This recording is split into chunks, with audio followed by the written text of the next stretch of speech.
Please take a seat if you can find one. We have two presentations this morning. The first one is our OC Watersheds recognition, their 25-year anniversary. You probably haven't heard about that, but they do some important work with flood protection, water quality, environmental enhancement, and water recreation whenever we can. So if I may, I'd like to invite up several of our people. Evander Carr, OC Public Works Deputy Director of OC Environmental Resources. Grant Sharp, the Manager for South Orange County Watershed Management Area. And James Fortuna, Manager, North Orange County Watershed Management Area. And then we got Cindy Rivers, Manager, OC Monitoring and Data Assessment. And Tracy Ingebrigtsen, Manager, OC Countywide Compliance. So I guess that keeps us straight, I hope. So, on December 12, 2000, the Board of Supervisors established a new watershed programs agency, which you renamed later on as OC Watersheds, to manage watershed projects, to support the board's leadership position, bring together other local agencies, and there are many of them, and non-government agencies as well, in a partnership to address watershed issues. And so we're going to hear from Amanda, and she's going to explain a lot of that. I want to certainly congratulate the staff of OC Watersheds and all our partners for this significant milestone of achieving 25 years. And I would note that there's always an interesting little bit of a difference when you're trying to save water and when you got a flood. You have a dam, and it's a flood control, you let the water out. But you want to save water, you keep it in the dam. So there's always got to be a balancing act and making certain you have good data as to when you release the water and preserve as much of it as you can. So with that, I'd invite my colleagues to have any remarks, then we'll hear from Amanda.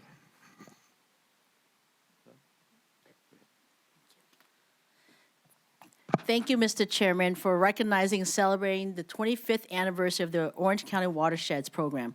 Over the past 25 years, this program has achieved remarkable milestones, including, but not limited to, rapid response to emergency water pollution incidents, formation of the South Orange County Watershed Integrated Regional Watershed Management Group, launch of the countywide Adopt a Channel program, establishment of the native habitat restoration sites, and many other initiatives that continue to protect and enhance our watersheds. In addition, the Orange County Watershed Outreach Program has created award-winning public education campaigns, empowering Orange County residents to adopt practices that safeguard our environment.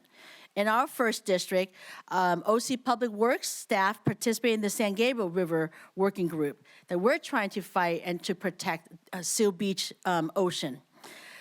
Orange County Public Works staff has played a very important role in the feasibility study phase and is reviewing the recommendations that are located within the Orange County Flood Control District jurisdiction. So San Gabriel River cleanup is extremely important for my district, and so I really appreciate staff as we continue to move forward and looking at where other areas in the county that we can look to help and enhance our community.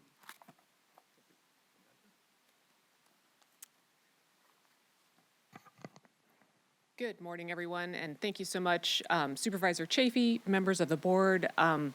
This recognition means so much to all of us. As you mentioned, our group may be a little obscure to many of the residents in Orange County, but we do fundamental work that I think you all enjoy every day, particularly on days at the beach. But during rainstorms, during sunny days, really the foundation of our way of life in Orange County is built on the work that we do, and is the passion of 50 staff people, the majority of which who are here with us today. In addition to, we also have a collection of alumni of original staff members from the board action in the year 2000, so I very much appreciate you taking the time to come and celebrate with us. But it's not only the work of the people who are employed by the county, It is the work of partnerships throughout Orange County and throughout Southern California. We have partnerships with all 34 cities in Orange County, all of our water districts, all of our sanitation districts, our non-governmental organizations such as Orange County Coastkeeper and Surfrider, Orange County Conservation Corps. It truly is a network of dedicated individuals who are working to protect our environmental resources throughout Orange County and Southern California. And I'd just like to illustrate for you briefly the growth and expansion of our program over the last 25 years. So if you could go to the next slide, please. So when we started in 2000, these were our monitoring locations. As you can see, they're focused mainly in central Orange County, really focused on Newport Bay, had some of our coastal resources, but this was the level of effort that we had in monitoring our environmental resources in Orange County. If you go to the next slide, this is the level of work that we are doing today with all of our partners, with all of our staff, collecting information on water quality, hydrology, habitat quality, bioassessment, and integrating all of that information to help us decide what problems we need to address, what we need to do to address them, where we need to put projects, but also to track our progress. And if we go to the next slide, not only do we collect data for ourselves, but we collect beach water quality data in conjunction with Orange County Sanitation District, South Orange County Wastewater Authority, Orange County Healthcare, and our staff. This data is also used by others throughout the state in assessing beach water quality. So Heal the Bay is a non-governmental organization that puts out beach report cards that many people rely on to know when it's safe to swim at the beach. And wet weather is our biggest challenge. So if you think about when pollutants have the chance to get into our waterways, it's generally during a rainstorm. So this is our hardest metric to meet. The red line is our F grades. The green line is our A grades. And if you look over the course of 25 years, steadily our F grades have dropped. In 2025, 2% of our beaches had an F grade in wet weather, and 80% of our beaches had an A grade during wet weather. This is the collective benefit from all of our partnerships, all of our projects, and all of our work. So hopefully this illuminates what the OC Watersheds program does for Orange County. Really the dedication and passion of a team of 50, but a partnership of hundreds of others. So thank you so much for this recognition, and I hope to see you at the beach.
Good morning again. We're now recognizing the Huntington Beach Fire Department, Marine Safety Division, and the marvelous feat that they have been doing, saving a drowning swimmer. According to the Federal Center for Disease Control, more children ages 1 to 4 die from drowning than any other cause of death. So with that, I want to thank Supervisor Nguyen for bringing this item forward for recognition. And at this point, I'd like you to take over and make any remarks you would care to. Thank you, Mr. Chairman, for allowing me today to recognize Huntington Beach Fire Department, Marine Safety Division, for a major accomplishment. And I would like to bring up our chief, chief of the Marine, and also the part of the division as well. So for the first time in 7 years, Huntington Beach has achieved a drowning-free summer.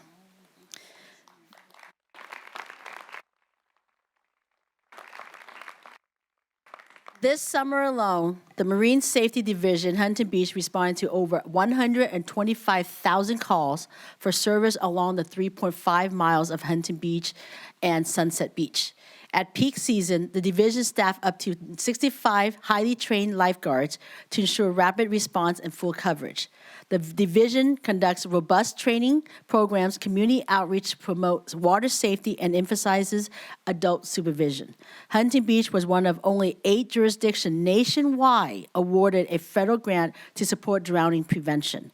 The division's partnership with schools, civil organizations, national safety agencies have elevated its reputation as a model of coastal public safety. Each summer, the division operates the Junior Lifeguard Program.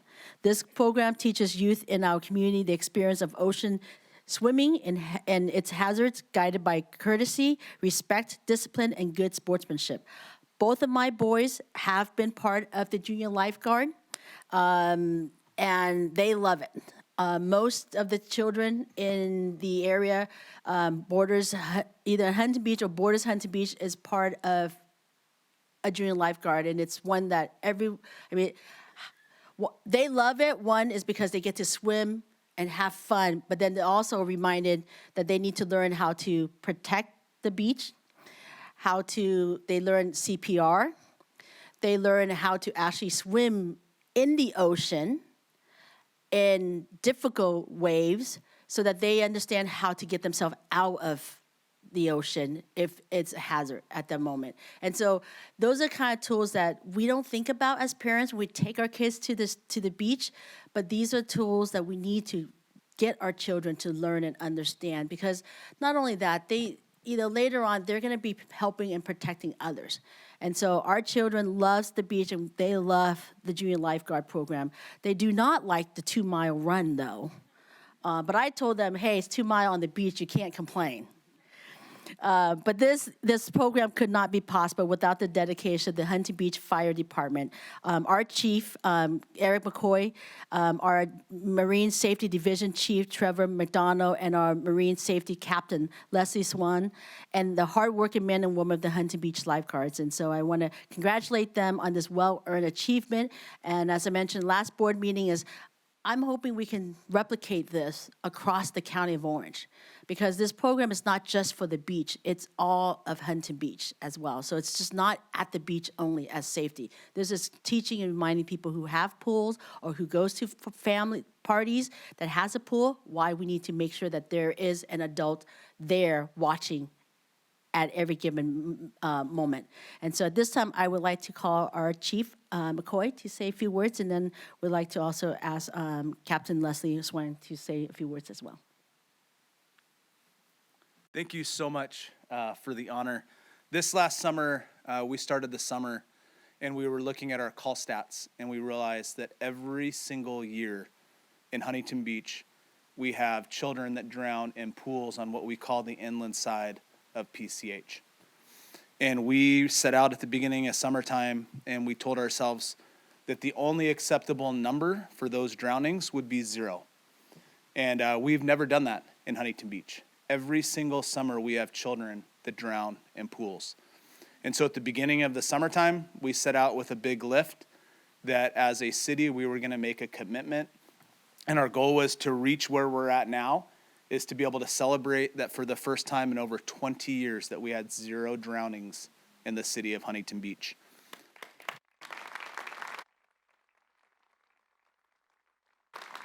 And one of the ways that we did that was we had a grant, so that helped us a little bit, but we launched our Water Watcher program. So we started the summer with a big press conference with a demonstration on pool drownings, and we followed that up with social media posts throughout the entire summer introducing our Water Watcher program. And we're so happy that we're here. We were hoping that we would get to celebrate, and so it means a lot to us. But one of our employees who's behind me is Marine Safety Captain Leslie Schween. And her life passion is drowning prevention. She sits on county and national committees, and she is the one that brought the Water Watcher program to us in the city of Huntington Beach. When she presented it to me, I was like, I am all in, let's go.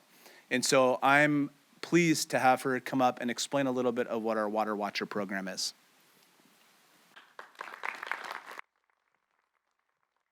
Thank you. Thank you, everyone, for recognizing this program. So a Water Watcher tag is a tag that we have created that a lot of other places were using. As an ocean lifeguard, we were very focused looking at the ocean, looking at the beach. But like Chief McCoy mentioned, our drownings weren't happening out there. They were happening on the other side of PCH, in homes, in pools, in apartment complexes. And so recognizing that and wanting to make a difference. So the Water Watcher tag on the front says designated Water Watcher. And then on the back, it's got a few key points, such as, I will watch the water when kids are in the pool. I will not be on my phone or be distracted. I will not be talking. The whole idea of the tag is just a physical reminder. So for 15 minutes, you're the parent, you're watching the pool, you're watching, you're scanning, you're making sure you're not on your phone, you're not talking to the other adults at the party. 15 minutes, you pass it off to another adult who can watch the kids, just to make sure that someone is always watching that water.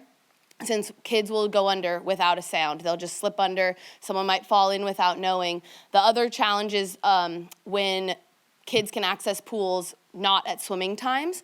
So making sure to have alarms on the doors, covers on the pools, lots of other things that you can do to prevent that. But the Water Watcher program is something that I had seen in my other drowning prevention work, and I thought, let's bring this to Huntington Beach and let's make this an important cause. So I appreciate the support of the department and that we were able to accomplish 0 drownings this summer. Thank you.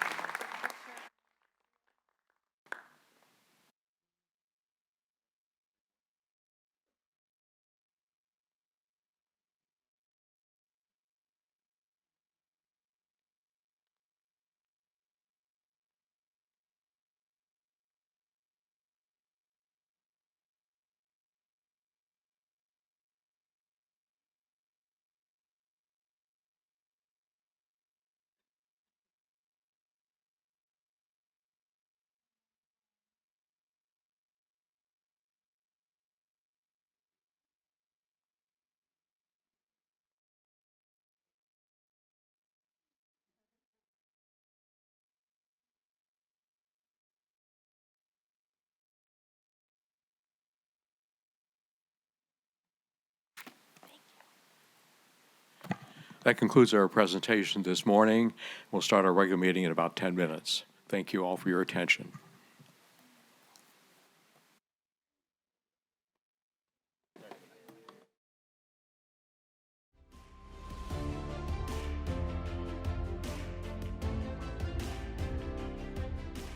The meeting of the County of Orange Board of Supervisors will begin shortly. If you would like to address the Board of Supervisors, please follow these steps. Complete a speaker request form. Deposit your completed form in the box adjacent to the speaker podium. Public comments can also be submitted electronically via email at response@ocgov.com.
The meeting of the County of Orange Board of Supervisors will begin shortly.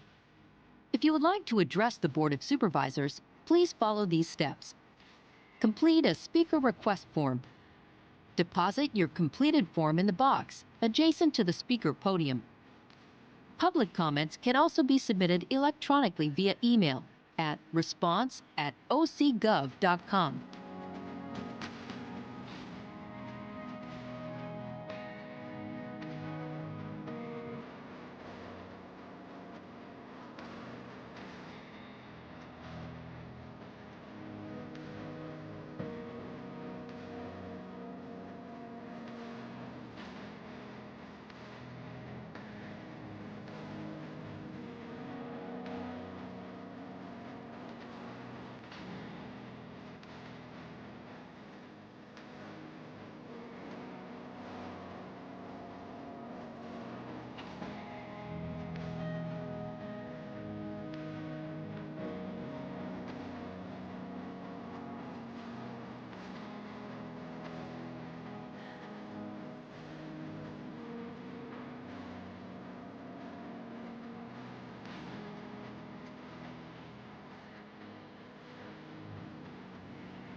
The meeting of the County of Orange Board of Supervisors will begin shortly. If you would like to address the Board of Supervisors, please follow these steps. Complete a speaker request form. Deposit your completed form in the box adjacent to the speaker podium. Public comments can also be submitted electronically via email at response@ocgov.com.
meeting of the County of Orange Board of Supervisors will begin shortly.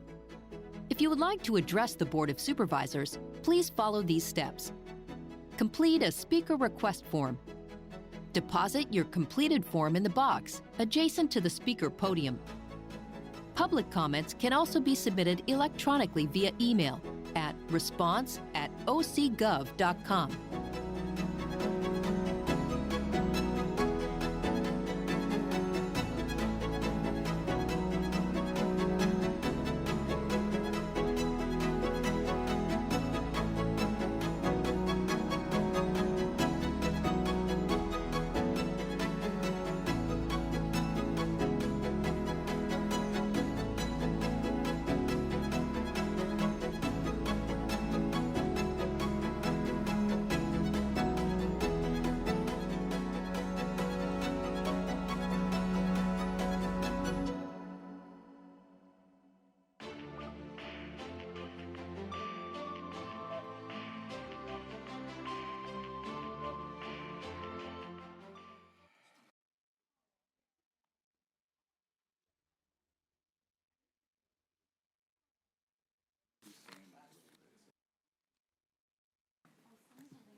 Good morning again. We're ready to start our regular board meeting.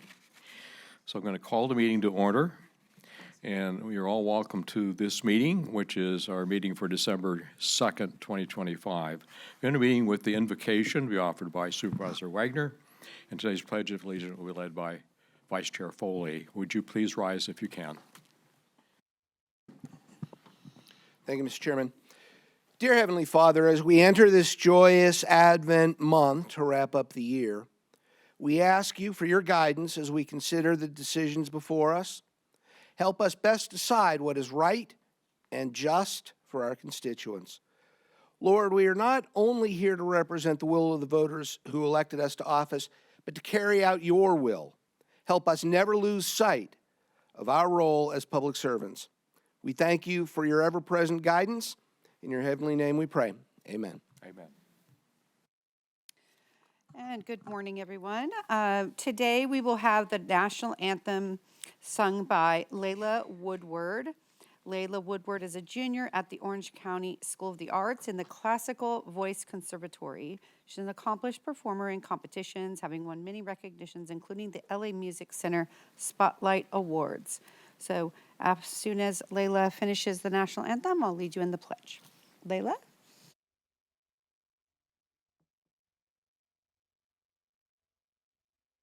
Oh, say, can you see by the dawn's early light what so proudly we hailed at the twilight's last gleaming, whose broad stripes and bright stars through the perilous fights o'er the ramparts we watched were so gallantly streaming, and the rocket's red glare, the bombs bursting in air, gave proof through the night that our flag was still there. Oh, say does that star-spangled banner yet wave o'er the land of the free and the home of the brave?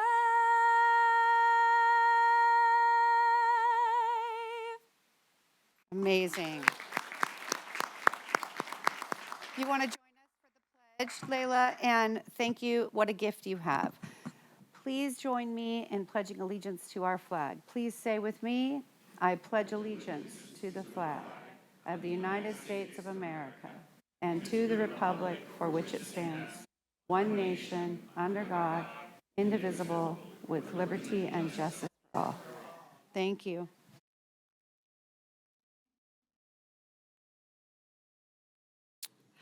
Thank you, Supervisors Wagner and Vice Chair Foley. A couple of reminders for today's meeting. Please use the main entrance in the back there when entering and leaving the room. All the other doors are alarmed and for emergency exit only. Please set all phones to mute or vibrate at this time and for the duration of the meeting. Listing of changes to today's agenda, along with agendas and requests to speak, are located in the lobby outside the boardroom. If you need a parking validation for the P4 parking lot adjacent to the north building, it is available. Please see the deputy clerk next to the podium to receive a parking validation card. We'll now move to the agenda for this morning's meeting. The agenda contains a brief description of each item to be considered. Except as otherwise provided by law, no action may be taken on any item not appearing in today's agenda. The agenda is divided into sections. All matters on the consent calendar are approved by one motion unless a board member or a member of the public requests separate action on a specific item. And you must have your speaker slip in the box next to the podium before the consent calendar is called if you wish to speak on any of those items. And to ensure a smooth conduct of the meeting, again, speaker request forms must be turned in prior to the beginning of any of the other items to be recognized to speak. Madam Clerk, how many speakers do we have this morning? For item comments, we have 24, and for general public comments, we have 5. So 29 total? Okay. Speakers may address the board on up to 3 occasions with 3 minutes allotted to the speaker per occasion. When you're called to speak, please step up to the podium. Request that you state your name and city residence for the record. Please note the light on the podium. The green light means you have 3 minutes. Light changes to yellow when you have 1 minute and turns to red when your time has expired. Ask you to observe the time limits so that all who wish to speak have an opportunity to do so. When addressing the board, please address the board as a whole through the chair.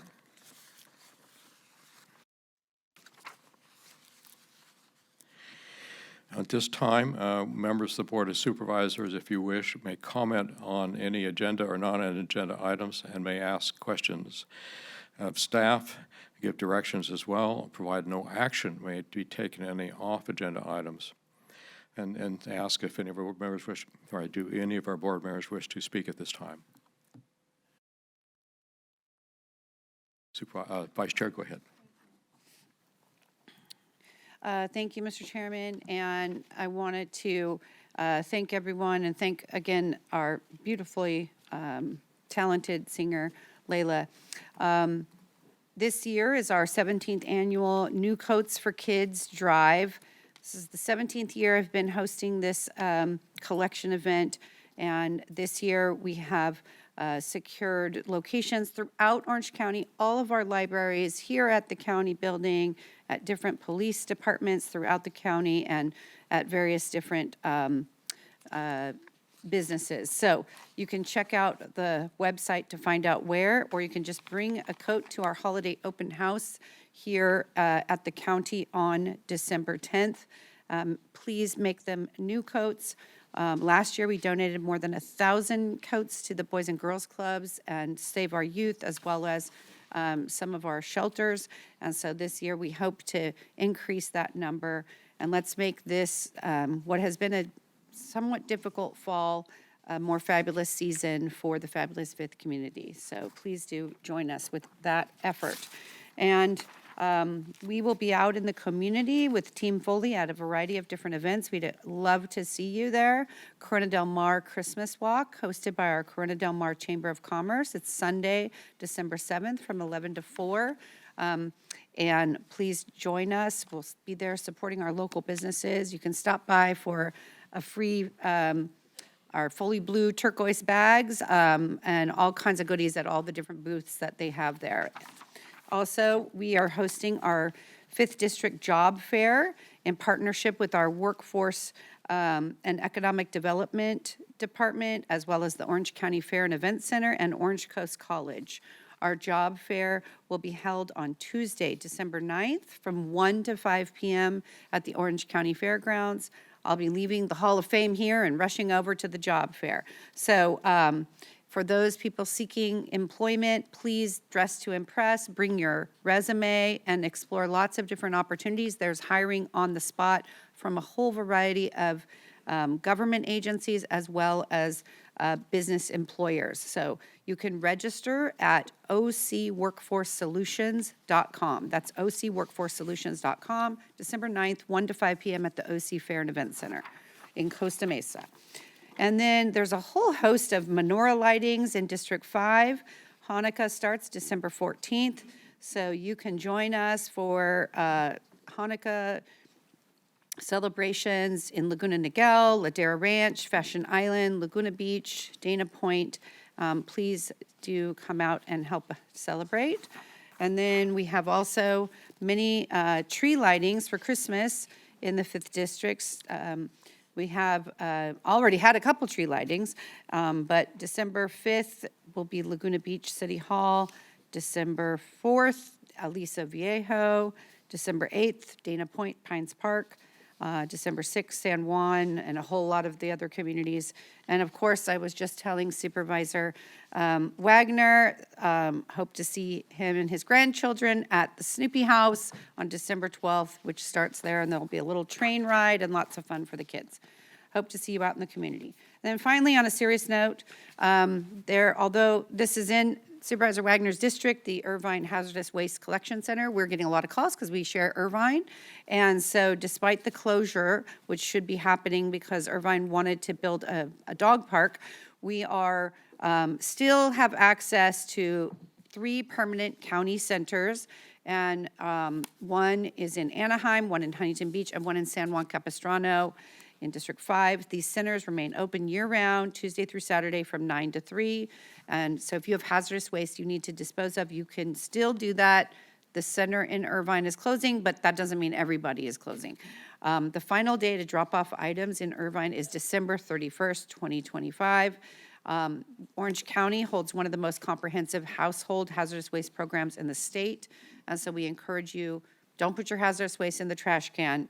Use our hazardous waste drop-off centers. That's all I have. Hope everyone had a lovely Thanksgiving, and I appreciate the kind comments and texts and Facebook comments from the community about the passing of my dad. It's been a rough couple of weeks, and I'll share, please wear your sunscreen, because once again, I've had a Mohs surgery, and I just encourage you all to, especially your kids, wear your sunscreen. You know, we all live in this glorious place and we love the beach, which I did too, but we suffer when we get to this age if we don't. So hope you all have had a great, loving Thanksgiving, and I look forward to finishing off the year strong. We still have a lot of work to do, so thank you all who are our partners. Thank you, Vice Chair, and I'm sorry about the passing of your father.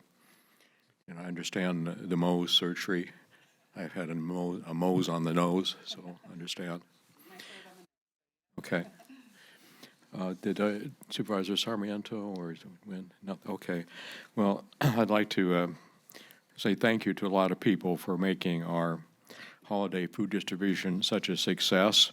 Had some 1,100 cars that came through, and a lot of walk-through people as well that were served to Fulton Free Church.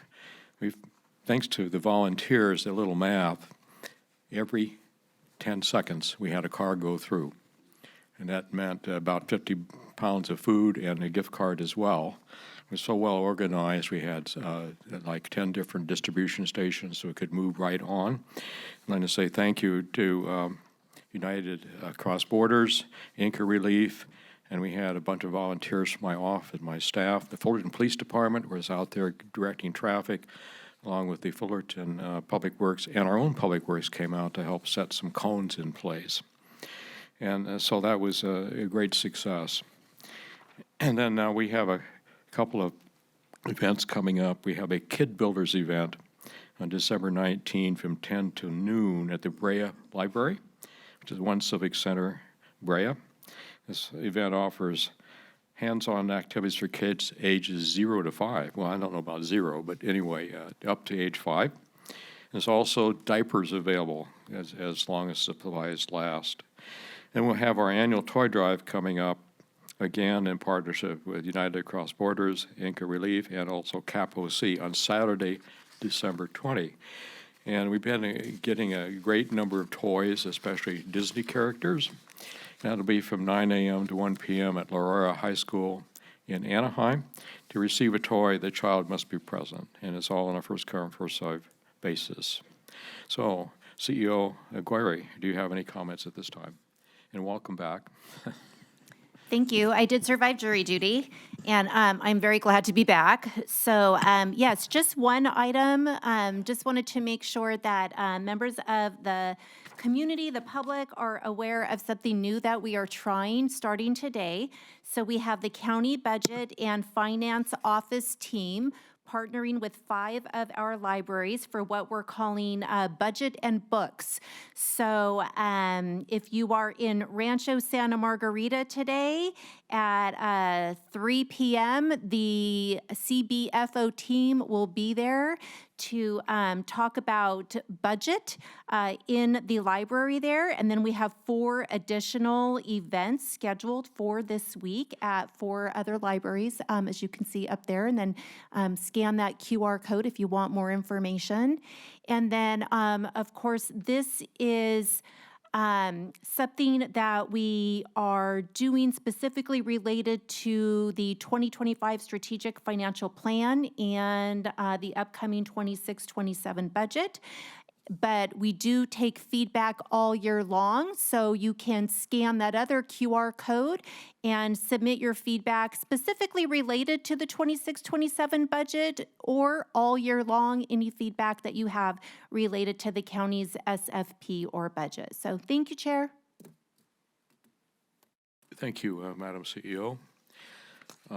Now we're coming to our consent calendar. Do we have any requests from the public to pull any items? Yes, under the discussion calendar, item 35 has been deleted. Oh, I'm sorry, go ahead. And I was notified this morning that item 40 has been continued to December 16th, 2025, 9:30 a.m. Item 41 has been continued to December 16th, 2025, 9:30 a.m.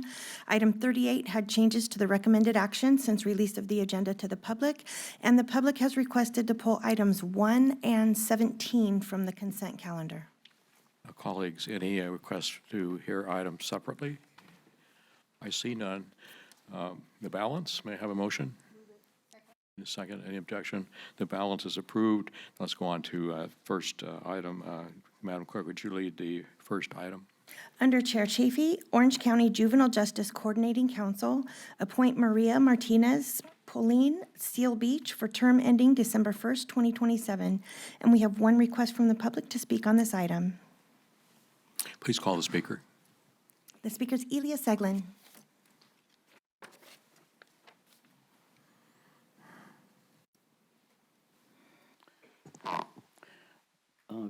Good morning, board.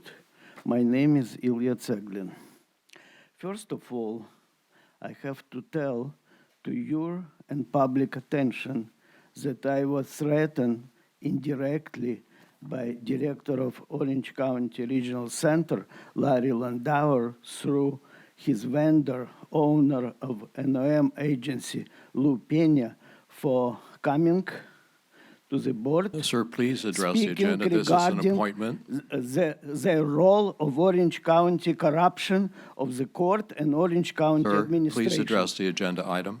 Okay, it's I threaten, not you. Sir, that is, Regarding the public's agenda item is an one, appointment, item 1. I'm again objecting such agenda item. Sir, as you're done. I'm Please sit talking down. about Madam Clerk, agenda. have What do you stop speakers me? on this item? What do you stop me? I'm talking about that. May I have a motion, please? You don't hear. Agenda item, Orange County Juvenile Justice Coordinating Council, nomination. Item due 17. that- Item 17, please. Under Supervisor Wagner, approve sponsorship of various nonprofit entities from Third District Events Funds, approve addition or revision of events to fiscal year 25-26 county events calendar, make related findings under Government Code Section 26227, and authorize auditor controller to make related payments. We have one request from the public to speak on this item. Elia Seglin.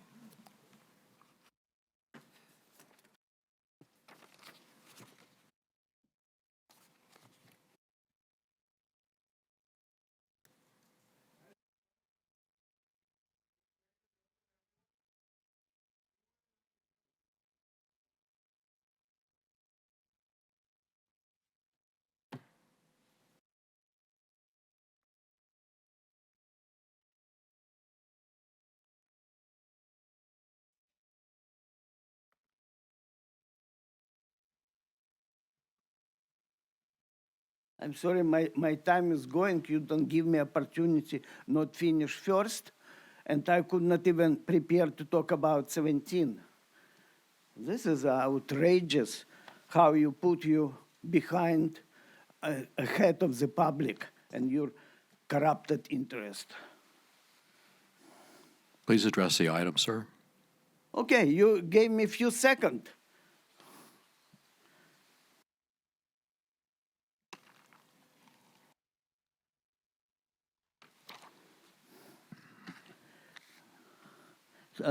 This is an item about Supervisor Wagner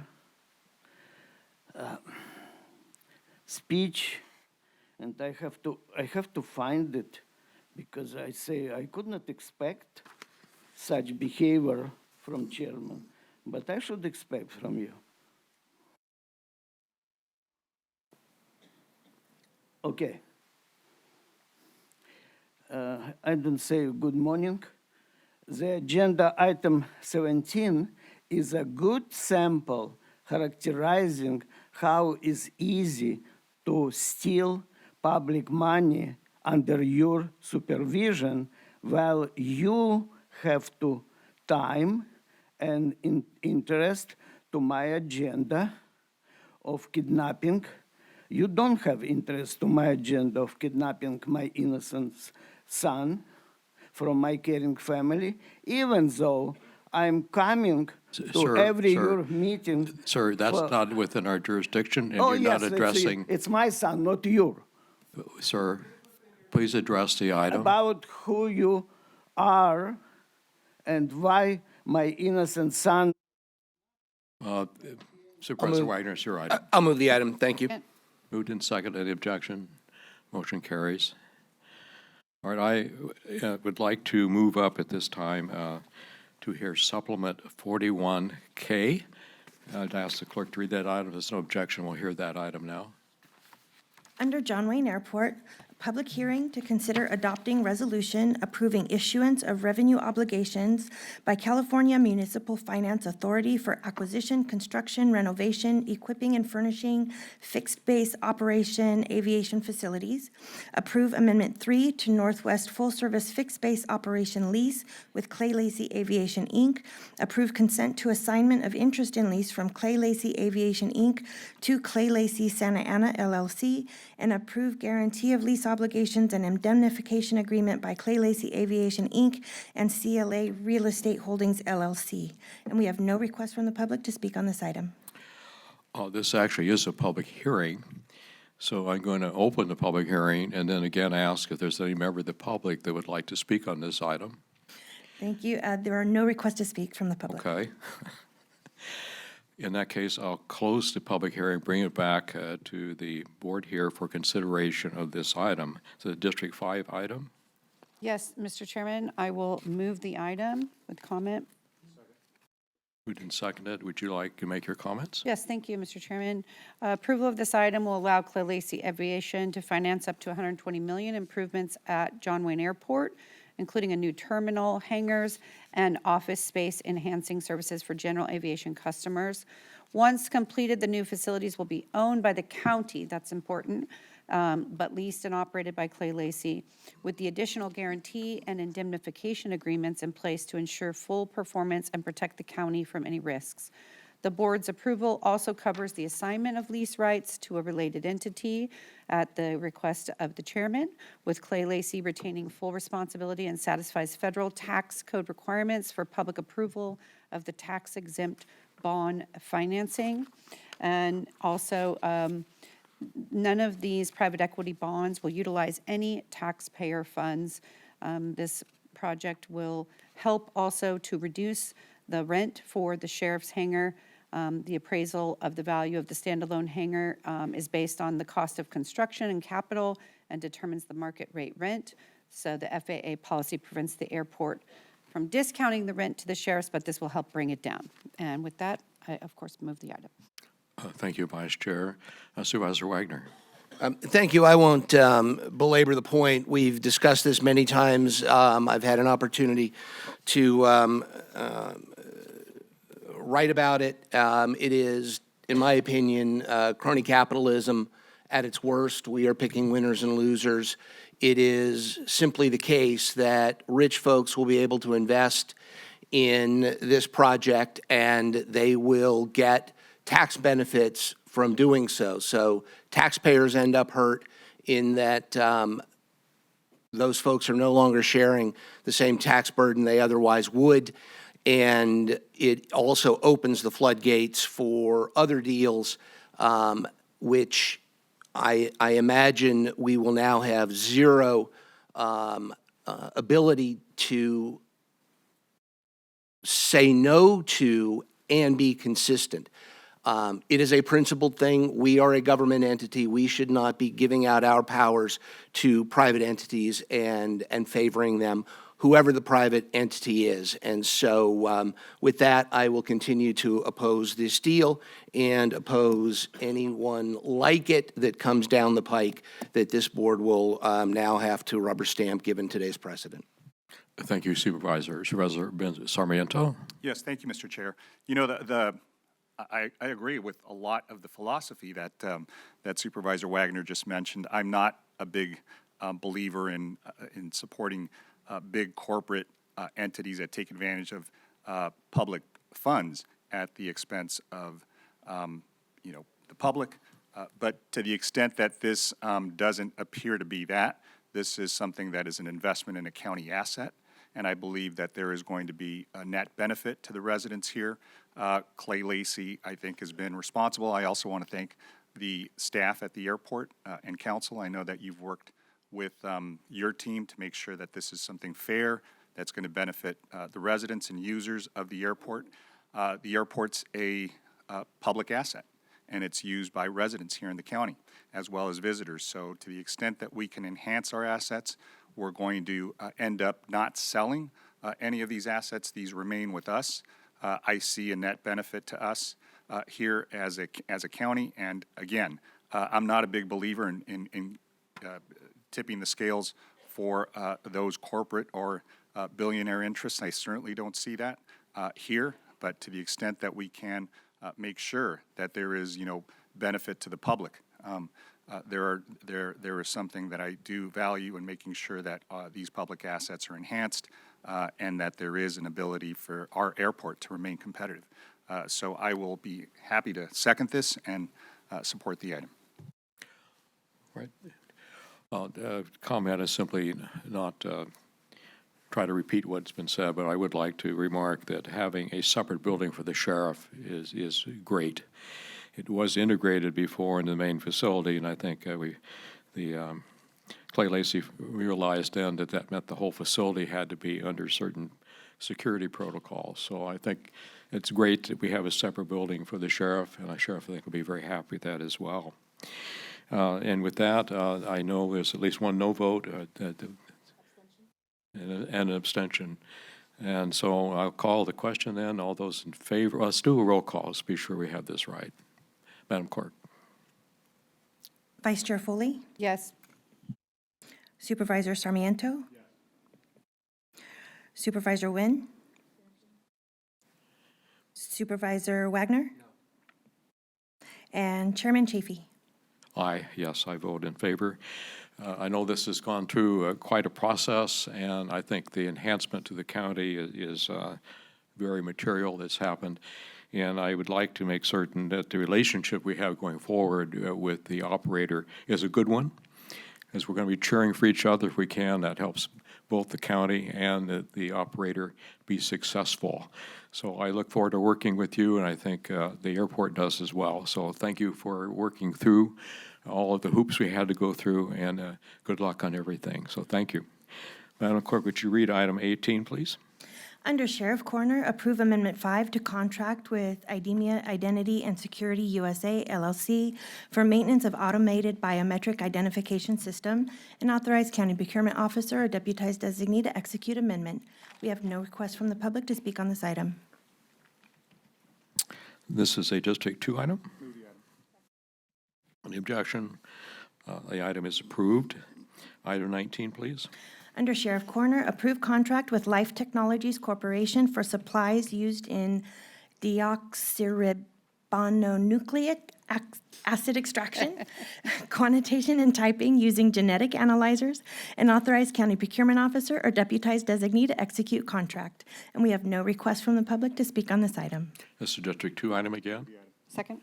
Any objection? The item is approved. Item 20, please.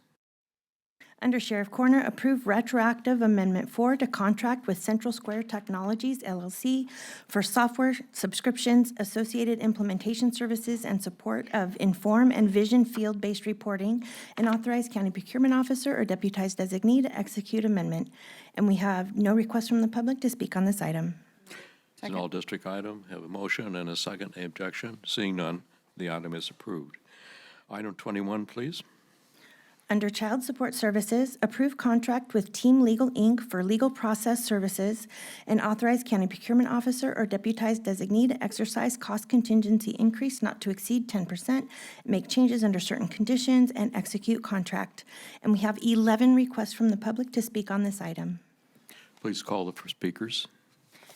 Speakers, I'll call 3 at a time. If you could line up behind the podium when your name is called. Julie, Joaquin Cruz, and Glenn R.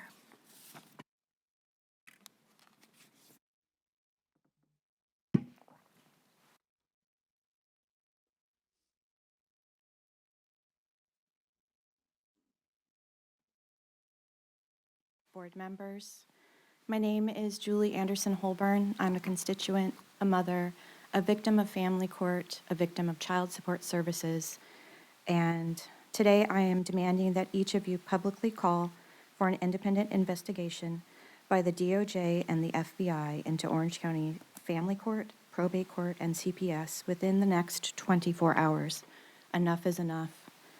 Multiple cases, sworn testimony, ongoing lawsuits, and complaints to the grand jury, to the FBI, to the DOJ, and to the Board of Supervisors have raised serious concerns involving Judge James Waltz, Judge Kimberly Carasso, Judge Julie Palafox, Mary Krieber-Verapapa, Judge Hicklin, and Judge Gergis, which I did not say his name right. Minors Counsel also are included in this, and gals, Brian Barron, Takin Koran, Tracy Willis, Trish Harmon, and Lonnie Klein. Therapists and evaluators, court appointed, Dr. Peterson, Jessica Sinclair, Dr. Reinhardt, Dr. Sue Tonkins, Dr. White, Dr. Chapman, and Tom Bell. These are only some of the names that appear repeatedly across police reports, medical records, court filings, and complaints sent to state agencies. These are not isolated incidents. They are a form of documented years of long pattern of harm. Orange County children are being placed in danger. Parents are being silenced or retaliated against. Custody is being flipped, and then they're using child support against those parents. And the public has waited long enough for oversight. We demand transparency, we demand accountability, and we demand your public commitment today to call for a full independent investigation into the Orange County Family Court and Probate Court and CPS. The safety of our children depend on it. And we want to know, why hasn't the Board of Supervisors responded to any of the Orange County family complaints? There is a pattern of complaints, and we just lost a child under the watch of Brian Barron just in the last week, a nonverbal Point of order, Mr. quadriplegic. Chairman, Yeah, I think this item isn't relates to speaking legal the process. agenda. County service. Counsel, would you comment, please? Thank you, Mr. Chairman. I'm So trying to understand it myself. yeah, the item before the board does not relate to Social Services Agency. Process server. It relates to child support services, right? The agency that ensures that parents fulfill their obligations to support their children.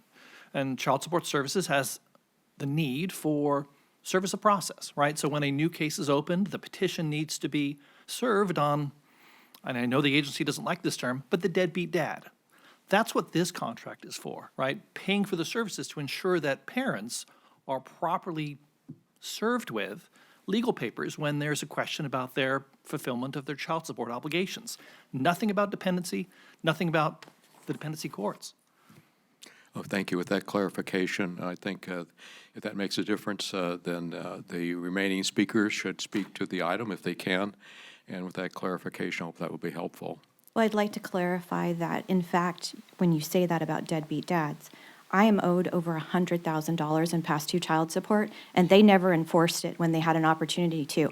But when they retaliated against me after I reported abuse, and I outed a couple of dirty cops when my children and I were assaulted in Mr. Costa Chairman, Mesa. I The think- speaker is beyond the scope of this item. I'm actually not. This is I'm- actually You just actually are. legal process That servers. the red light should be on, Ms. No, Miller. it process has to servers. do That's all it's related with to. the fact Well, that then when let's- they I flipped can't- custody, that was Thank the you. only time that they enforced child support. I think your red light And I is on am now. Thank you. still Now, owed 100 support. All right. Mr. Chair. Thank you. My board is lighting up here. And I think this is about child support obligations. If you have a personal item, that might be more appropriate for the public comments later on. It's not about child support obligation. Can we just clarify what this is? All right, All go we're ahead. doing is entering into a contract with a legal process server company so that when a agency needs to serve the paperwork on someone, they have a legal process server to go say, you're served. That's it. This has nothing to do with enforcement, the merits of enforcement, only a contract with the process server.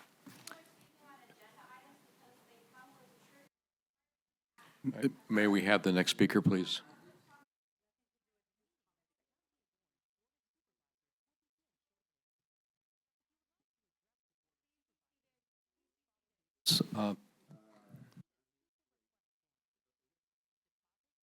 I'm here today to speak in front of you guys. Like you said, the process for the Agenda 21.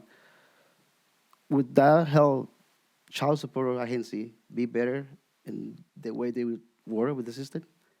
Would that, no? No. Okay. Speak at public comments about these items. Okay, just give me one question. There's a petition on change that was sent to the board, to you guys, and none of you has answered. Is regarding child support. Mr. Sarmiento, which I personally, and here I call him the boss of correction here, because he oversees my district and never answered questions either.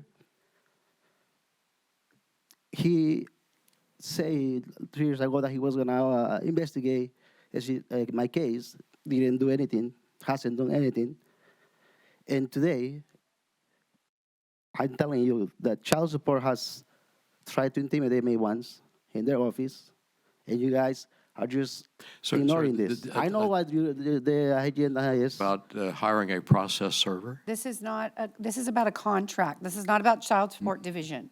If you want to speak to these items, you come back during the public comment When will section. be the opportunity to talk about this? So, Public comment. We have another section. You can come back for that later.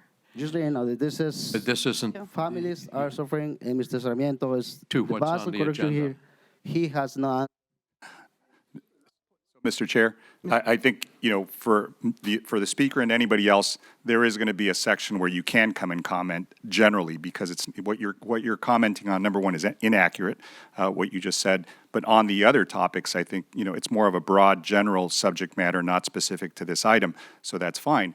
And if you want to speak to somebody in our office, that's fine as well. I'm not your attorney. I can't give you any legal advice, so just understand that. We're happy to go ahead and hear you out. And all the others as well. After Glenn, the next three speakers are Kimberly, Joe C., and Bridget Butler.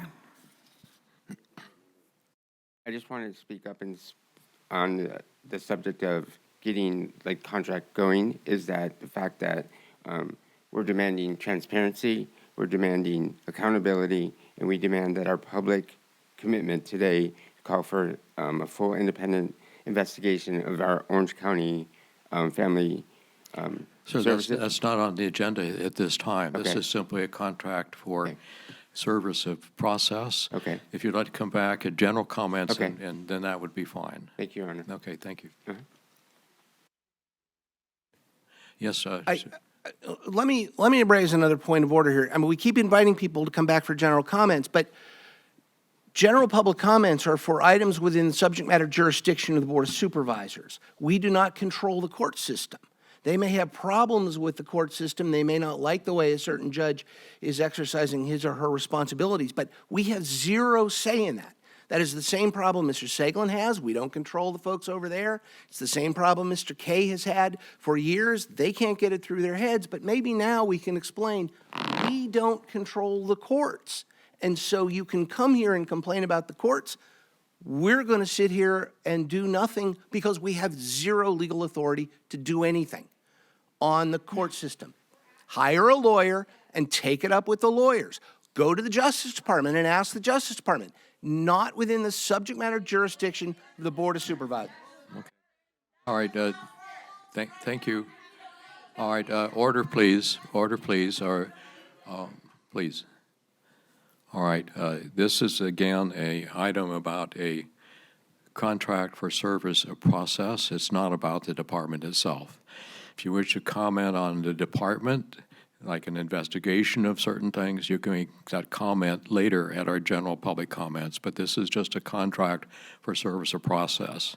That's all this is. If you wish to comment within the boundary of the item, please go ahead. So am I able to speak? My name is Kimberly, and I'm a victim of child support services.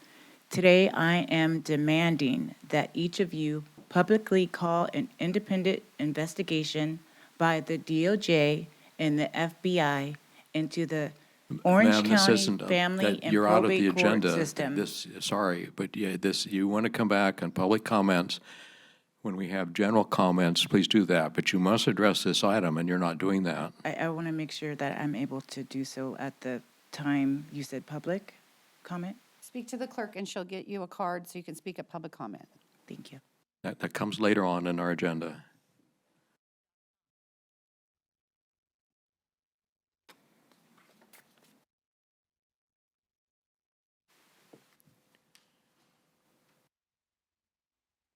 Hi, my name's Bridget Butler. I agree with everything that Julie H. had to say, but I also am asking why hasn't the Board of Supervisors responded to any of the Orange County family complaints? Okay, if you would like to get a card You're from off the the clerk. agenda, ma'am. You must speak to the agendized item, which is a contract for service of process. There's a pattern of complaints, Get and the maybe card that and you needs can to be speak at heard. general You comments. can come back later on and speak, assuming you're within our jurisdiction. Madam Clerk, please call the next speakers. Mr. Chairman, maybe we can ask for all the speakers who's going to be speaking, if it's all the same item, versus us having to just keep on asking everyone who comes up. You're welcome to come up, but then I'm not going to debate here. We should ask to see if that's the case, we can just have them all fill out the form for the public comment section, instead of us going back and forth. Yeah, Mr. Chair, I would say the same thing as that. I do disagree. I think there may be some nexus to what they're talking about within our jurisdiction here. We won't know until we hear them, but I do think that the comments here are misplaced on this item. So to the extent that you can come back to general public comments, I think there might be some remote nexus. We really can't do a whole lot with the courts and the judges, but to the extent there's anything related to what the county services do, there might be some relationship there, but it's certainly not on this item. So I would agree that All right. these items be. Do we have any more speakers who wish to speak on this agenda item? All right, and again, you're welcome to come back at public comments. Be sure you have a speaker card in for that purpose. All right, this is a contract for, as has been discussed, And this is an all-district item. I'll move the item and note that we'll be getting a 5% discount from this contractor. Thank you. Any objection? Motion carries. Item 22, please. Under Healthcare Agency, approve continuation of local health emergency by county's health officer issued on September 20th, 2024 for Trabuco Canyon Airport fire and affected areas to facilitate debris and ash removal, as well as mitigation efforts to protect water wells, and set review to determine need for continuing local health emergency for December 16th, 2025, 9:30 a.m., and every 30 days thereafter until terminated. And we have no request from this public to speak on this item. It's an all-district item. Second, the objection. Motion is approved. Item 23, please. Under Healthcare Agency, approve Amendment 15 to contract with Orange County Health Authority doing business as Cal Optima Health for coordination and provision of public healthcare services, and authorize director or designee to execute amendment. And we have 12 requests to speak on agenda item 23. Please call the speakers. The first three speakers, if you could line up behind the podium, are Julie, Joaquin Cruz, and Glenn R.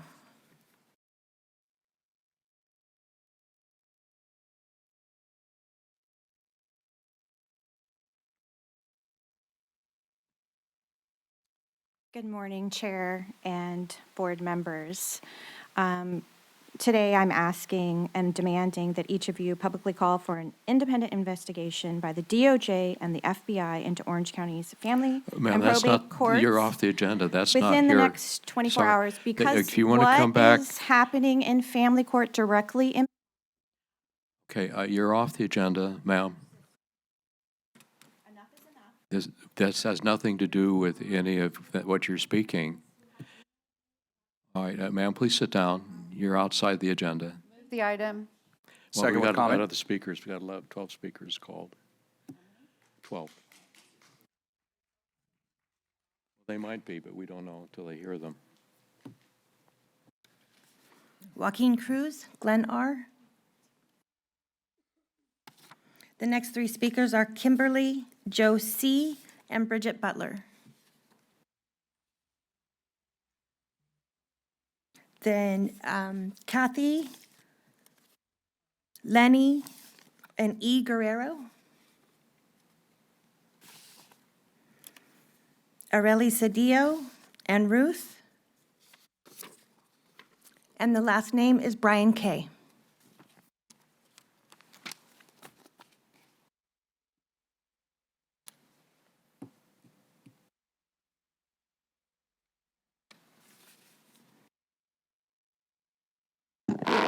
A happy day.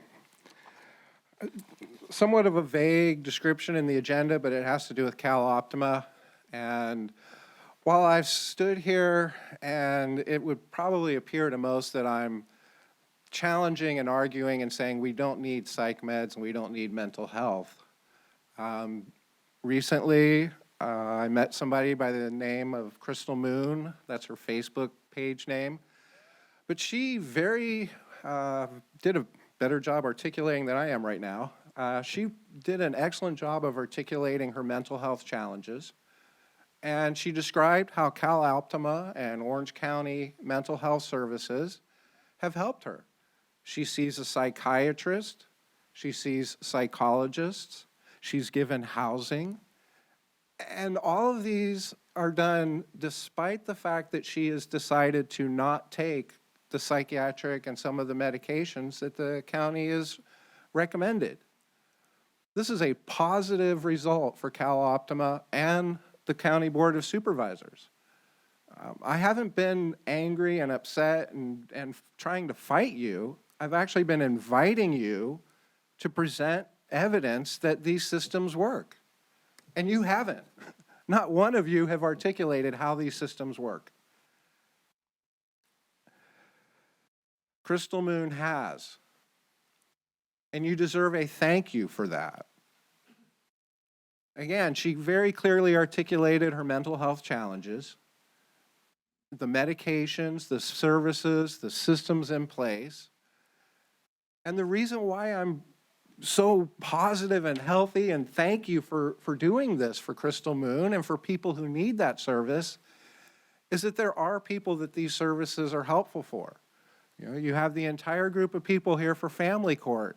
What they're asking you to do is address petitions that are on the record already before you move forward with process serving.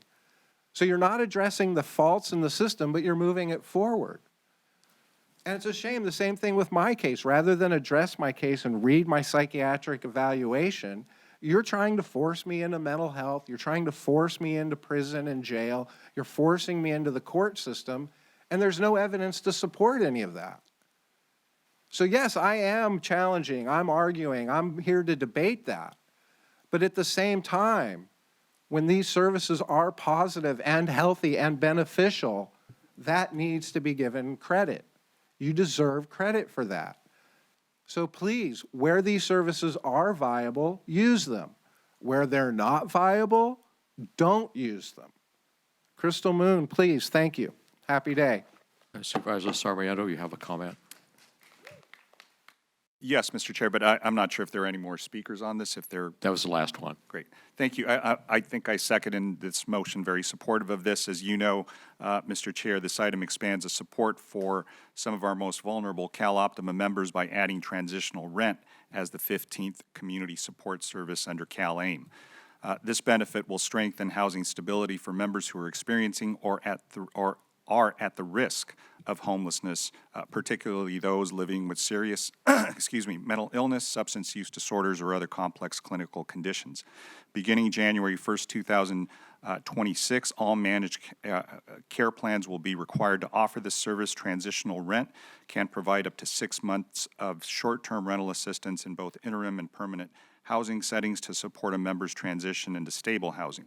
To qualify, individuals must meet a clinical risk factor requirement and be experiencing or at the risk of homelessness while transitioning out of one of the following settings. That includes institutional or congregate residential settings, carceral settings, that means jail or probation-related, interim housing, recuperative care or short-term post-hospitalization housing, foster care, and unsheltered homelessness. So this is a very good item. I certainly am encouraged by the support for a transitional rent that will be provided to folks who are not only experiencing homelessness, but those who are at the risk of becoming homeless as they transition out of the following of the above read settings. So with that, Mr. Chair, I happy to support this item and second the motion. Thank you. Any more comments? All right. It's been moved and seconded. Any objection? Seeing none, motion carries. Item is approved. We go on to item 25, please. 24. I'm sorry. All right, I'm moving. My bad. Item 24, please. Under Healthcare Agency, approve Amendment 1 to contract with Chorus Innovations, Inc. for digital health solution services, and authorize county procurement officer or deputized designee to execute amendment. And we have no request from the public to speak on this item. It's an all-district item. Go ahead and with your comments. Thank you. Could I have Dr. Kelly come to the podium real quick?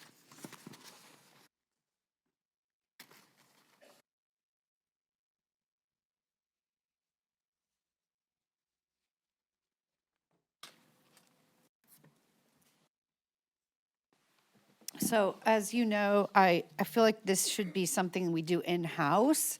And so can you just explain to us why we can't do it in-house now and what we can do to move in that direction?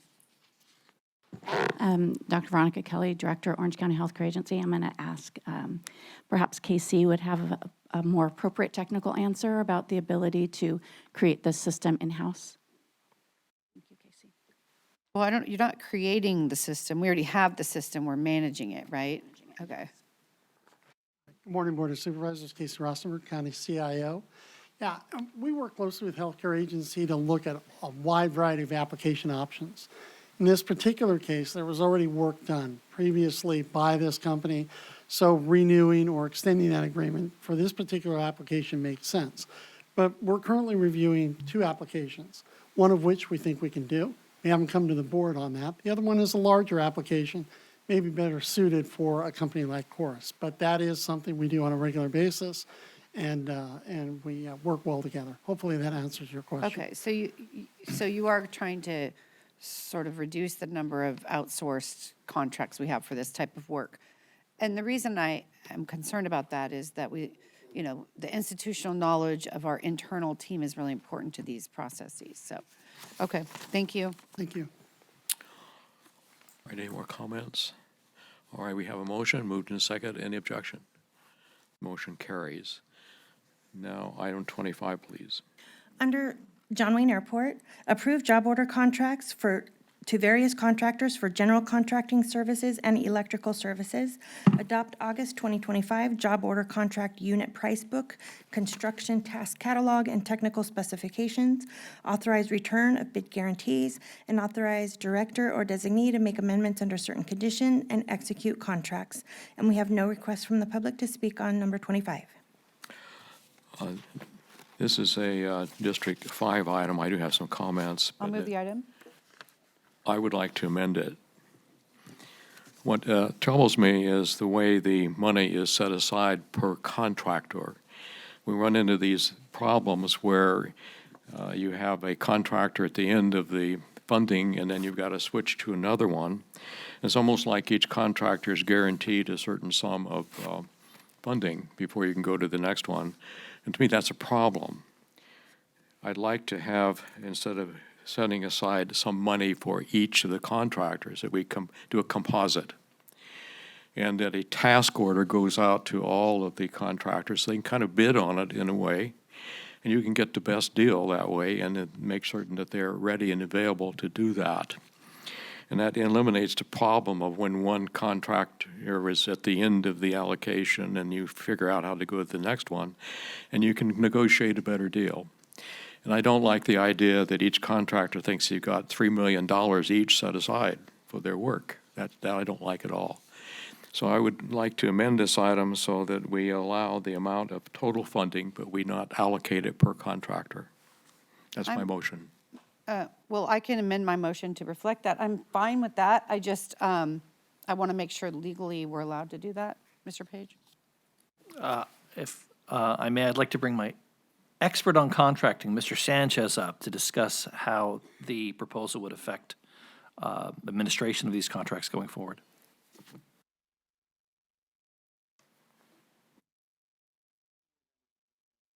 Counsel for John Wayne Airport. So JOC contracts are usage contracts. So the $3 million per contract is a not to exceed.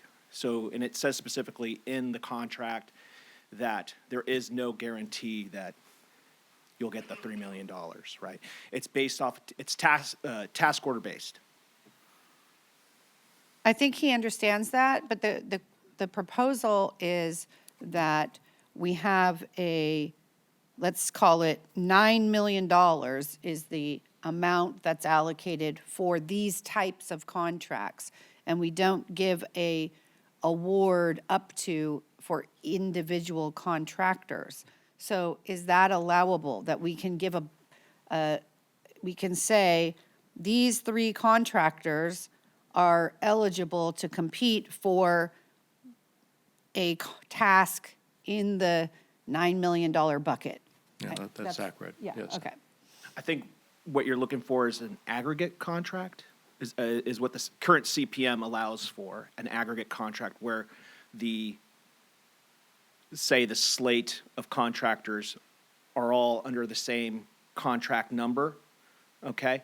And they get divvied out task orders based on that. So they share, so instead of an NTE of, say, $3 million per contract, it'd be, okay, 3 contractors, $9 million spread among those 3 contractors. And again, it's still task order based. Okay, so would we have to continue this item to change this because of how it Yes. was noticed, or can we do that here? We'd have to continue it? We would have to rewrite this Okay. contract. So, Mr. Chairman? Well, I'm happy to continue the item, but the idea is not to set any specific amount aside for any one contractor. Rather, you have all 3 of them bidding for the same job. It could be, if you have an exceptionally able contractor, does all of it. if that's the best deal you get and the best job you get. And so I don't like the idea of just making every one of them say, hey, we each got $3 million, and then we quit after that. No, I want the best deal on each task order. There's no such thing as a contract for $3 million. So each task order is separate for each job that is needed. And then you can specify even a little bid within that. Maybe one has a better price than the other. So I want to get the best deal and the best service we can for the county. And the way this is structured, it doesn't do that, in my opinion. Well, we'll continue the item to the next meeting. Is that a sufficient time? Yeah. Yes, it is. Okay. All right, thank you. No problem. Now we now come to item 26, please. Under John Wayne Airport, approve contract with Phoenix Pumping for grease interceptor maintenance and repair services. Authorize county procurement officer or deputized designee to execute contract and make CEQA exemption findings under CEQA guidelines, section 15301. We have no request from the public to speak on this item. This is an all-district item. Move the item. It's District 5. I just comment, we did have an issue with a library matter the last time, and it came in as a contingency rather than increased the contract, which as a commodity. I think that's now clear, and I understand that better, but it was not presented as it might have been. So I join in the approval of this. I think I understand it now. Supervisor Sarmiento? Yes, thank you, Mr. Chair. I'm supportive of this as well. I just know that as we're going to be looking at a CPM amendment later on in the agenda, I know this went out to bid, and there was only one bidder at the end of the process, from what I understand on this item. Is that correct? Yes. Okay. So I know we need to figure that out when there's like one bidder. How do we look at it maybe a little bit better? Maybe we look at the outreach that we've done, but more importantly, just making sure that whoever we have doesn't simply default to a sole source. So just something more higher level as we're going and looking at the CPM and improving, making changes to it. I certainly agree when we get there with some of the modifications that were made and the amendments that are proposed. But this is one that I know we've seen before, where when we go out to procure, we end up, with one bidder, and there's a problem with that. I certainly have a problem with that. There's got to be other vendors that should be competitively bidding on these things. So with that, just more of a general comment on the process, and hopefully as we make more amendments to our CPM, we'll get beyond this. Thank you, Mr. Chair. Thank you. The item has been moved in second. Any objection? Motion carries. Thank you. Now, item 27, please. Under OC Community Resources, approve contract with Orange County Asian and Pacific Islander Community Alliance, Inc. for dislocated worker and out-of-school youth workforce development services under Workforce Innovation and Opportunity Act, and authorize county procurement officer or deputized designee to execute contract and amendments under certain conditions. And we have no request from the public to speak on this item. Second. Moved in second. Any objection? Motion carries. Item 28, please. Under OC Public Works, approve cooperative agreement with City of Rancho Santa Margarita for Antonio Parkway, Avenida de las Banderas, and Avenida Impresa Regional Traffic Signal Synchronization Program Project, and authorize director or designee to execute amendments under certain conditions. We have no request from the public to speak on this item. District 3 and 5 item. Second. Any objection? Motion carries.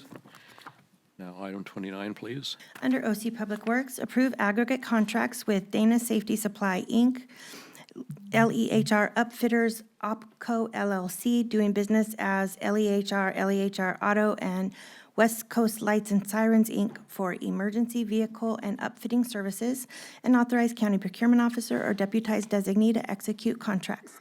And we have no request from the public to speak on this item. It's an all-district item. Move the item. Moved and seconded. Any objection? Motion carries. Item 30, please. Under OC Public Works and acting as the Board of Supervisors and Orange County Flood Control District, approve contract with Myers & Sons Highway Safety, Inc. for construction site flagger services, and authorize county procurement officer or deputized designee to execute contract. And we have no request from the public to speak on this item. It's all district. Oops, this is All district item. Objection? Moved and seconded. Motion carries. Thank you. Item 31. Under OC Public Works and acting as the Board of Supervisors in Orange County Flood Control District, approve amendments to extend contracts with various contractors for on-call architectural services and authorize Director Designee to execute amendments. And we have no requests from the public to speak on this item. Supervisor Nguyen? Thank you, Mr. Chairman. I have a few questions I wanted to ask staff. Please go ahead, staff, if there's a representative. So as you're walking up, first question, did we ever go out with an RFQ, request for qualification? Or if not, when was our last time that we've done so? We did in June of 2022.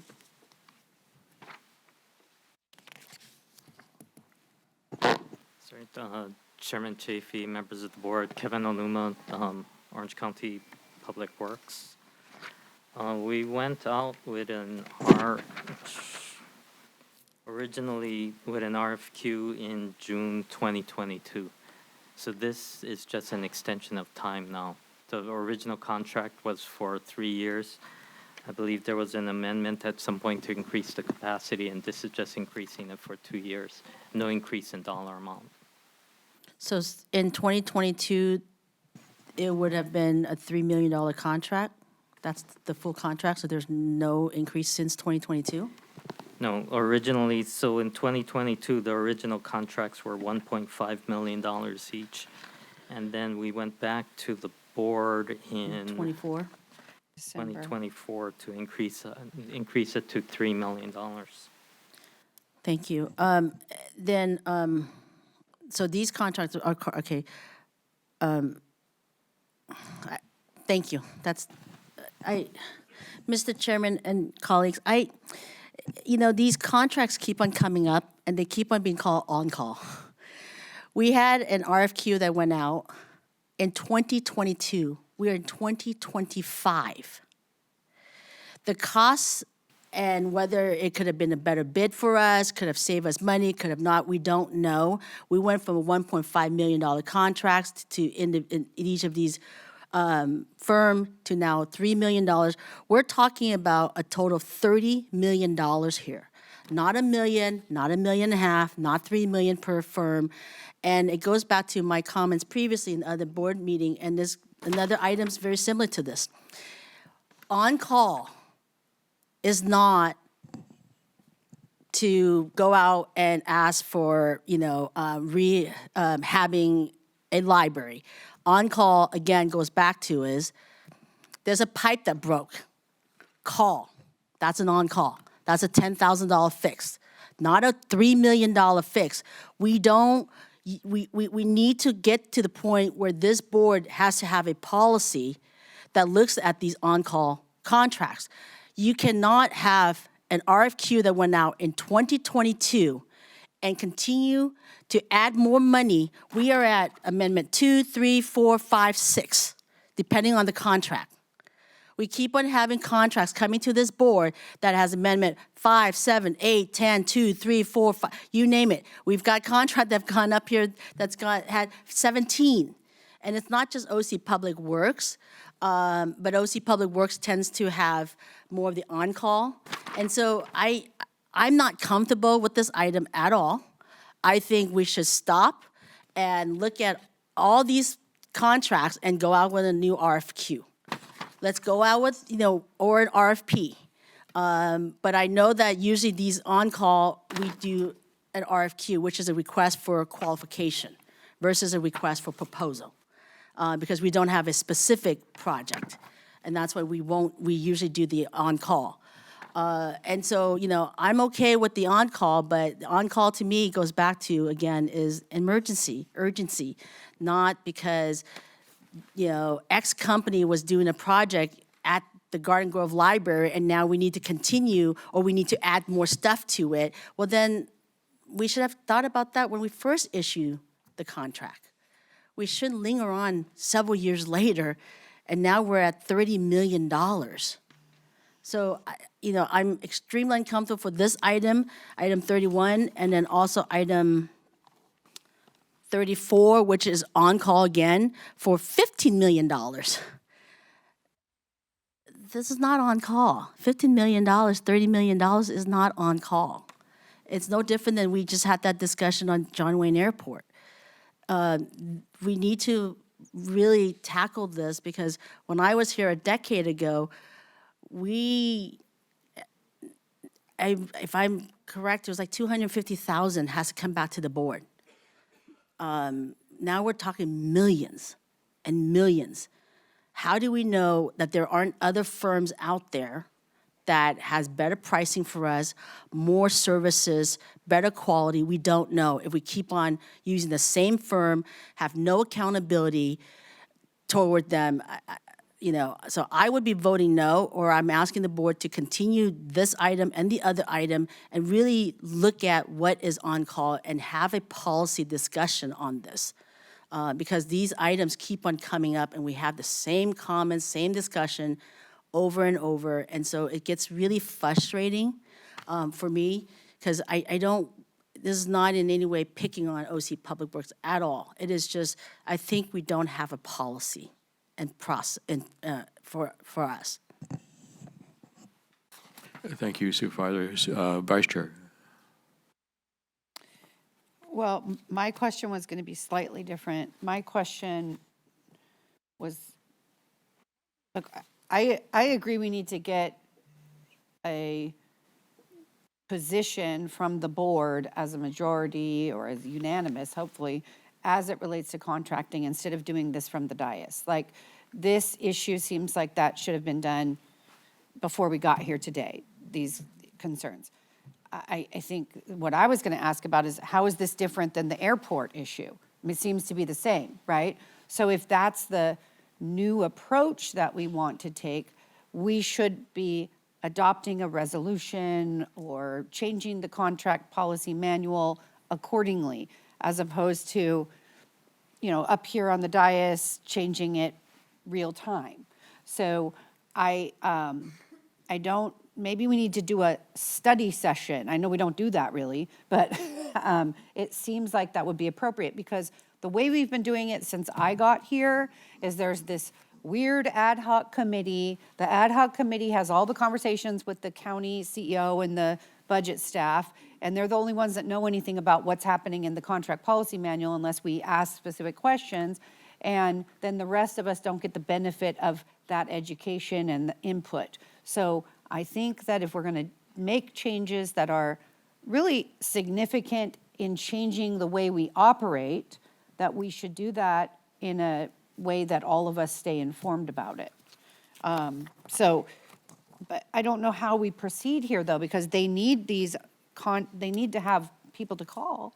So I guess my question now is, and the chairman shook his head to agree that this is not any different than the airport item. Same issue. Correct? Right. So, okay. So then what are we doing here now? Is there an urgent need to adopt these today? Can we continue this item? Do we have flexibility? That's the question. I don't want to prevent any project from being worked on. We need to keep developing and continue to complete our infrastructure projects. So what would happen if we continued this item?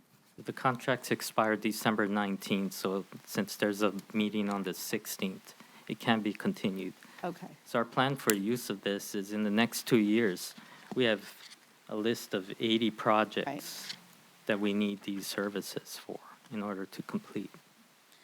Okay, thank you. Ms. Aguirre, you raised your hand.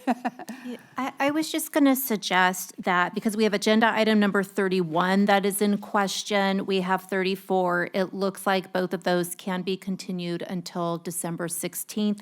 We also have the contract policy manual on the agenda today, which is 39. So staff could take direction from the board during agenda item number 39 in the contract policy manual, and then staff could go back, modify the contract policy, modify the contract policy manual based on what we've heard today or what we will hear today, and bring everything back on the 16th. But as Kevin communicated, we do need the contracts in place. And then I don't know, because like 31 is just amendment. So maybe we have to modify those based on what we So- hear, but we may be limited in our ability to. So could we, Mr. Page, if we wanted to, because I don't feel that it's time for us to give all of our input on the contract policy manual from the dais here, because that is going to require a little bit more conversation with staff if new things are presented other than what we already have in the staff report, right? So maybe we approve these for a shorter period of time, 6 months instead of 2 years, and that allows us to give a buffer to be able to, if we're going to change operational procedures, to be able to do that in a non-chaotic way, right? I mean, I'm fine for changing the operational procedures if that's what everyone wants to do, but I don't want to jam up Public Works from being able to complete projects. Okay, thank you. Supervisor Nguyen, you have another comment? Thank you, Mr. Chairman. So you just said there's 80 projects. Yeah. No, I know. So that goes back to my comment is like, if there's 80 projects, why aren't we taking each of these projects and go on with an RFP? Go back to is like, I'm willing to consider an amendment for us to get by for the next couple months until we look at this and have the board and staff communicate on, on what we're looking at in terms of the policy manual. But I'm not willing to go on for 6 months, and I'm not willing to give the full $3 million contract, because then that really moots the point being is that we should be doing these contracts, amendments after amendments, years later, increase the value of the contract, and so we need to have that policy discussion. And this is not the first time I've said this. This is many times I've said this in these contracts that when they come up. So this is nothing new coming from me. I've just been very frustrated, and so that's why every time these comes up, I make my same comments. And so, I'm willing to, wait till next meeting, but I'm afraid, though, with the policy manual and all those others, that we might not make it in time for next meeting to get it all squared away. And if that's the case, then I'm more than happy to extend the contract on the 16th for a few more months while we figure out the policy manual and get that squared away, and then allow staff the ability to put these contracts back or put these items back on the agenda for future with the new policy. Thank you, Supervisor. I think that could still be moved to the next meeting and do that. I'd like to just lay out a process that I think is simple, and is we do something called an RFQ, which is a request for qualifications. We go out and we find firms that are able to do the work that's being requested. Then separately, once that list of firms that's qualified is identified, we then issue task orders to all of them, so they can come back with the best proposal to do the job. And that might, instead of having allocated sums per contractor, I have a huge problem with that. And if some contractor feels they're not getting their share of the work, I would say they need to sharpen their pencils, get the best deal we possibly can. And so you mentioned 80 contracts. Maybe a list would be helpful. I don't know why we need 10 architectural firms. I assume they're all qualified, but then we have $3 million each, and I can't make sense out of that. And if we can do a combined total and then issue task orders, we'll see who comes out with the best proposal. I think save some money, get the work done. That's where I would like to go in terms of that. I see our CEO has a question. So when these contracts were executed in 2022, they were a result of a request for qualifications. So because they're AE contracts, architect, engineer contracts, they're all qualifications based. It's not low bid. So all of these firms were determined to be qualified to do the type of work that we need done. this list of 80 projects that I talked about, we do issue task orders against these board-approved contracts. When the board approved the contracts in 2022, it was a 3-year term with the option for a 2-year extension, and that's what we're trying to do here, is extend it for 2 years. We looked at the remaining amounts in the contract. It's about $17 to $18 million remaining on the 10 contracts. We estimate that we need about $13 million worth of AE services. And that gives us some buffer for unplanned work, emergencies, and so on. So that's why we're going for a time extension only. But we do issue task orders against these board-approved contracts. And our estimates for the amount of each task order for these 80 projects, they're in the neighborhood of anywhere from, say, $50,000 to $500,000, with most of them being in the range of $100,000 to $200,000 worth of AE services. Yeah, CEO? Yeah, thank you, Chair. And just if I can add, these are all projects that were approved by the board as part of our budget development and approval process. So just. Well, thank you. No, I'm glad to know that they're all qualified firms. I kind of assumed that was the case, but I don't want to set aside a specific sum per firm. If they're qualified, then let's have a task order each time you have a job and see who comes out with the best proposal. That to me is just very simple, and you've got the qualified firms, but why do we guarantee each of them $3 million? That's sort of what this is doing, and I can't see that. Yeah. Yes, thank you, Leon. It's requirement of the auditor control. You have to have a contract, you have the encumbrance. That is what allows the auditor controller to make payment. And we've heard this previously, so we were in the process of working with the auditor controller related to that requirement. Well, then we need to check with the auditor controller to make certain we're in sync. Supervisor Wagner. This has been covered, but, first of all, there are 80 projects. Sounds like a lot of projects, but if you divide the 30.4 million amongst the 80 projects, as you said, I mean, it's a relatively small amount, average of $375,000. Some of them are lower, some of them a little bit higher, but at the end of the day, you don't want to necessarily go out for RFPs for those sorts of services inside these projects at that amount of money. Nevertheless, the fact that the projects have previously been approved, as the CEO said, strikes me as a non sequitur. The issue isn't the projects. The issue is the contractors that are doing the work for them.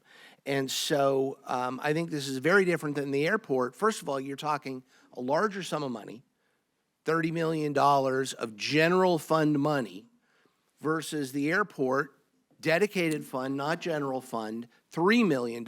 So it's different both in the types of funding, and one is 10 times what the other one was. And so there are significant differences. We need to get a handle on this.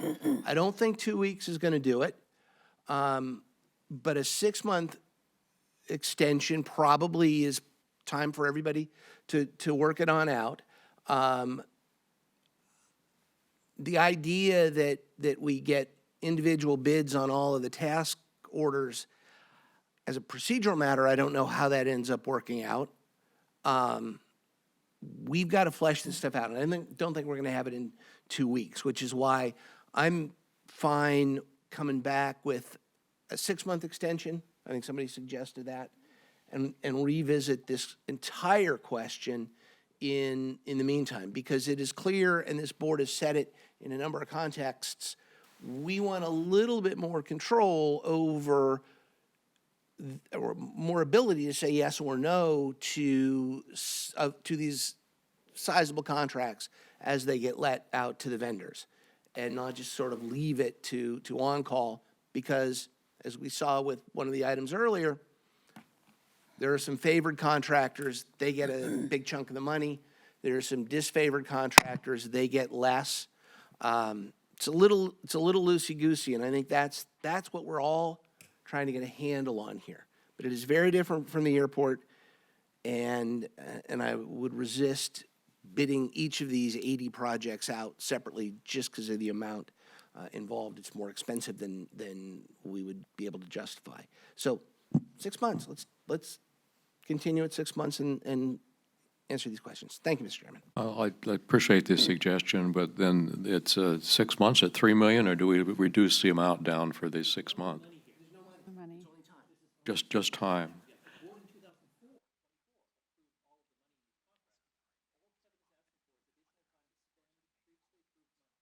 Okay, well, then a 6-month continuance. That's what I'm hearing, if we're okay with the funding part. I'll move that we approve this for a 6-month period instead of the 2-year period. So I'll second with comment. Okay, thank you. Any further comments, Supervisor Sarmiento? Yes, thank you, Mr. Chair. So I'm supportive of the shorter term period, but I wish we would have brought item 39 in advance and maybe advance that so we could have the discussion rather than trying to piecemeal what we're talking about, because the CPM item is something that would have given us an opportunity to maybe make comments that would have impacted a lot of these JOC contracts that are coming before us, or these on-call contracts. There are some revisions in there. I'm not going to talk about them now, but I do think that it would have been helpful for us to have that conversation. And I know, Madam CEO, you brought this back intentionally so we could discuss this and have a path forward on all these other, independent contracts that are running around and independent items. So I also just want to make sure that as we look at amendments to the CPM, we think about, we want to have more control, but we also don't want to be overwhelmed with additional agenda items coming before us, because it could really work against us to the extent that we hit a threshold that's so low that we're going to be having a lot more items that I think are going to be cumbersome for us to be able to take up.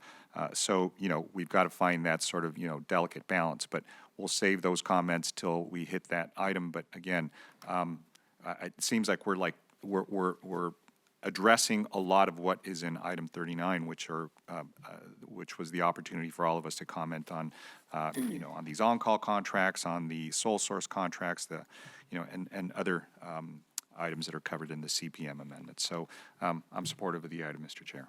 Okay, I'm supportive of a 6-month continuance. Do we have the comments on that, or can we just move on?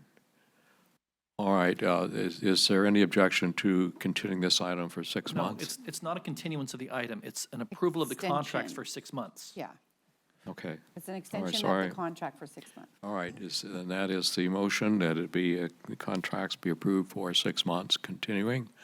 Is there any objection to that? Okay, it is carried on, and that is approved unanimously. All right, item 32, please. Under OC Waste and Recycling, adopt final initial study mitigated negative declaration number 2025-01 for Bowerman Power Renewable Natural Gas Plan Project, Frank R. Bowerman Landfill. Make related findings and authorize director or designee to file notice of determination with OC Clerk Recorder. And we have no request from the public to speak on this item.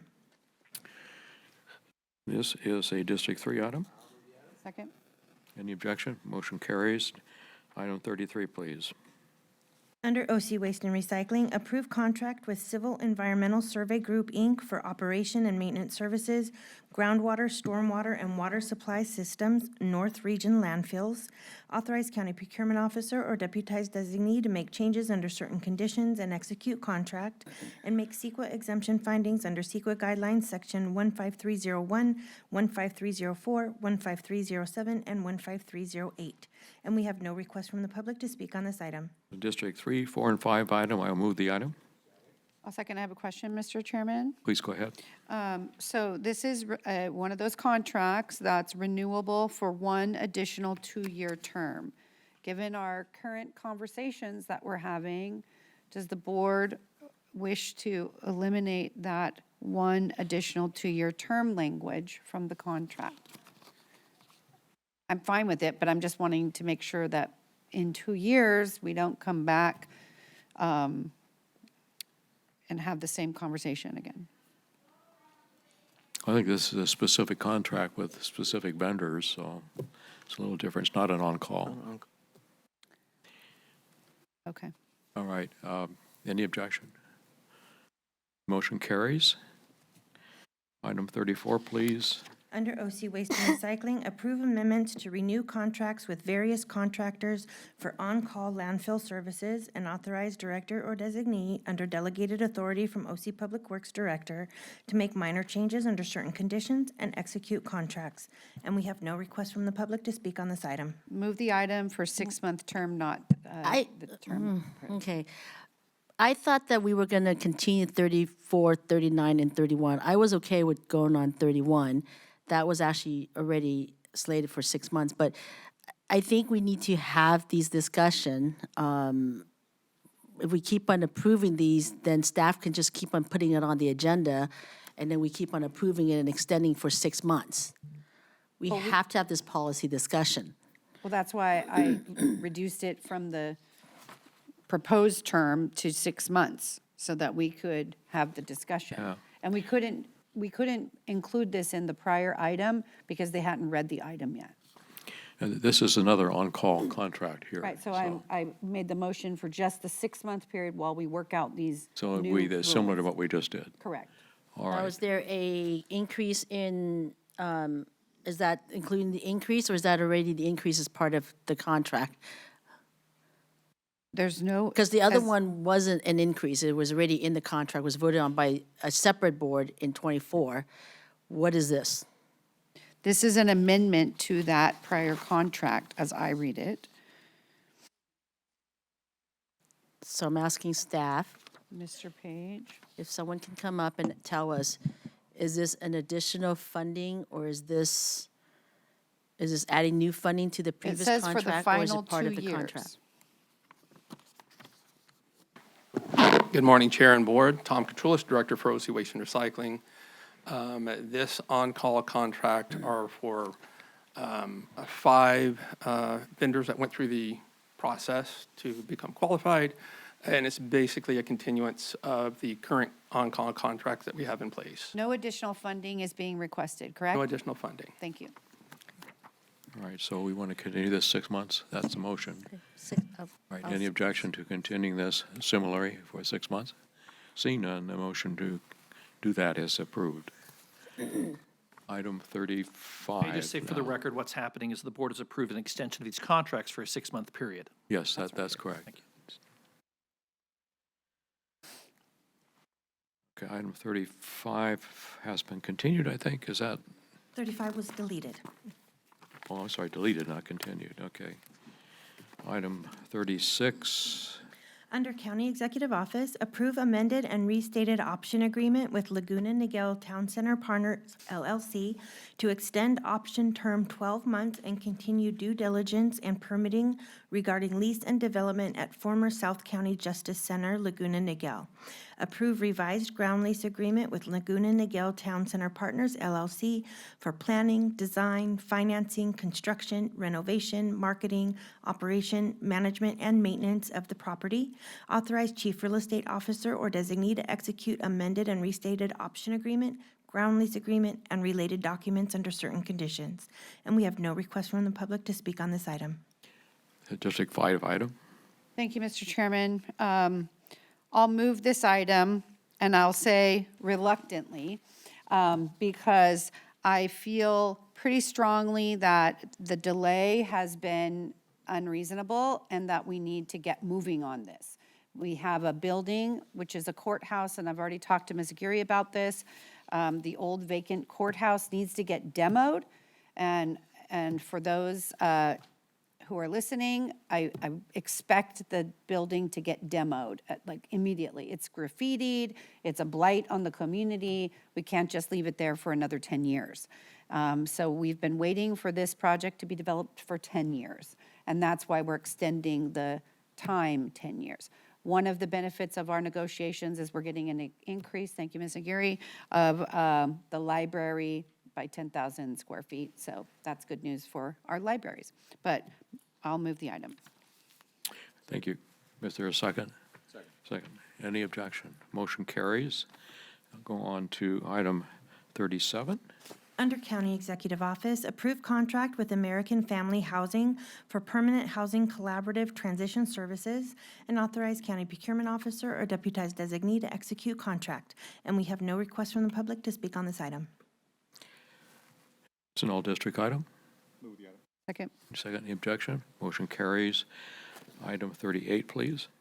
Under County Executive Office, approve grant applications and awards submitted by Healthcare Agency in December 2nd, 2025, grant report and other actions as recommended, and we have no request from the public to speak on this item. All-district item. Second. Any objection? Seeing none. Motion carries. Items 39 and 40 have been continued.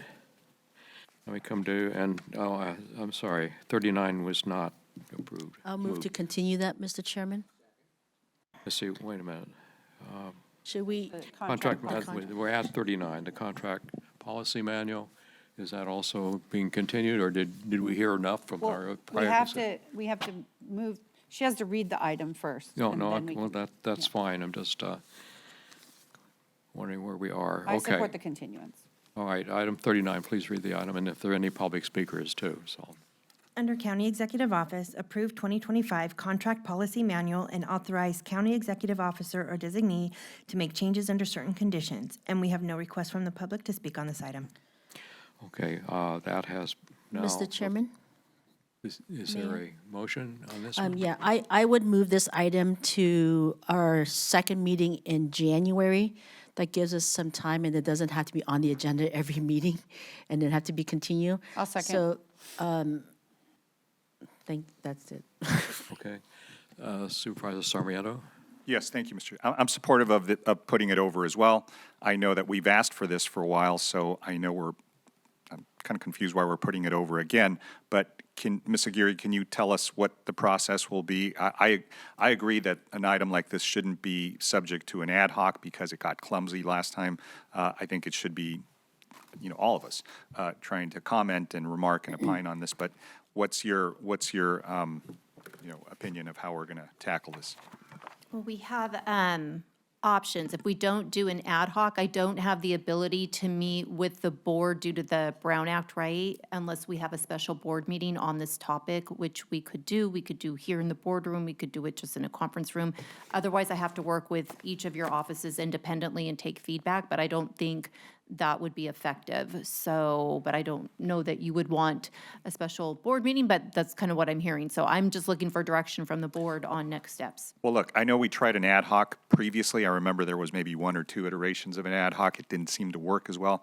I'm fine having a special meeting, but I also think when you've reached out to each of the offices to get our collective, opinions, I think you and your staff have done good work in incorporating those. So I'm fine with either. I just think that we need to tackle this because we keep coming back to the same obstacle on these items that are related to us finally resolving this. Maybe we do a combination of See where it goes. taking the sections of the contract policy manual, work with each office, and then schedule the special board meeting, I would say if needed, but I think it would be, I think that at least based on what I'm hearing now, would be a good idea. I think that makes sense. Yeah.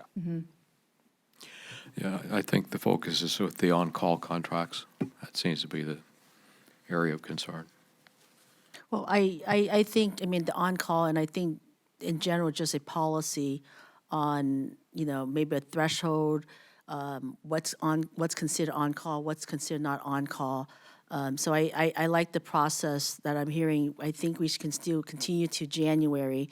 In the meantime, each board work with the CEO in her office and, give our opinion or comments. And then if need to, we can have a special meeting in January. And I would just add, Ms. Argusa, thank you for, what I think was proposed. I don't think we're far from where the proposal and the changes and amendments are to this. I just think we probably need to refine it based on some of what you heard today. But I think we're far along. Much better. I think the proposals and the changes are much better than where we were, right? Which was really kind of nowhere. So now we're at least making some strides. So thank you for your work.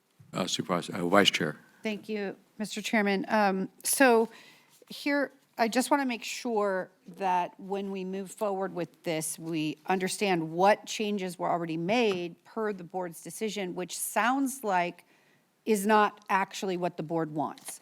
So one of the updates is in section 3.4-1073 and 3.4-1081A and 3.4-1085.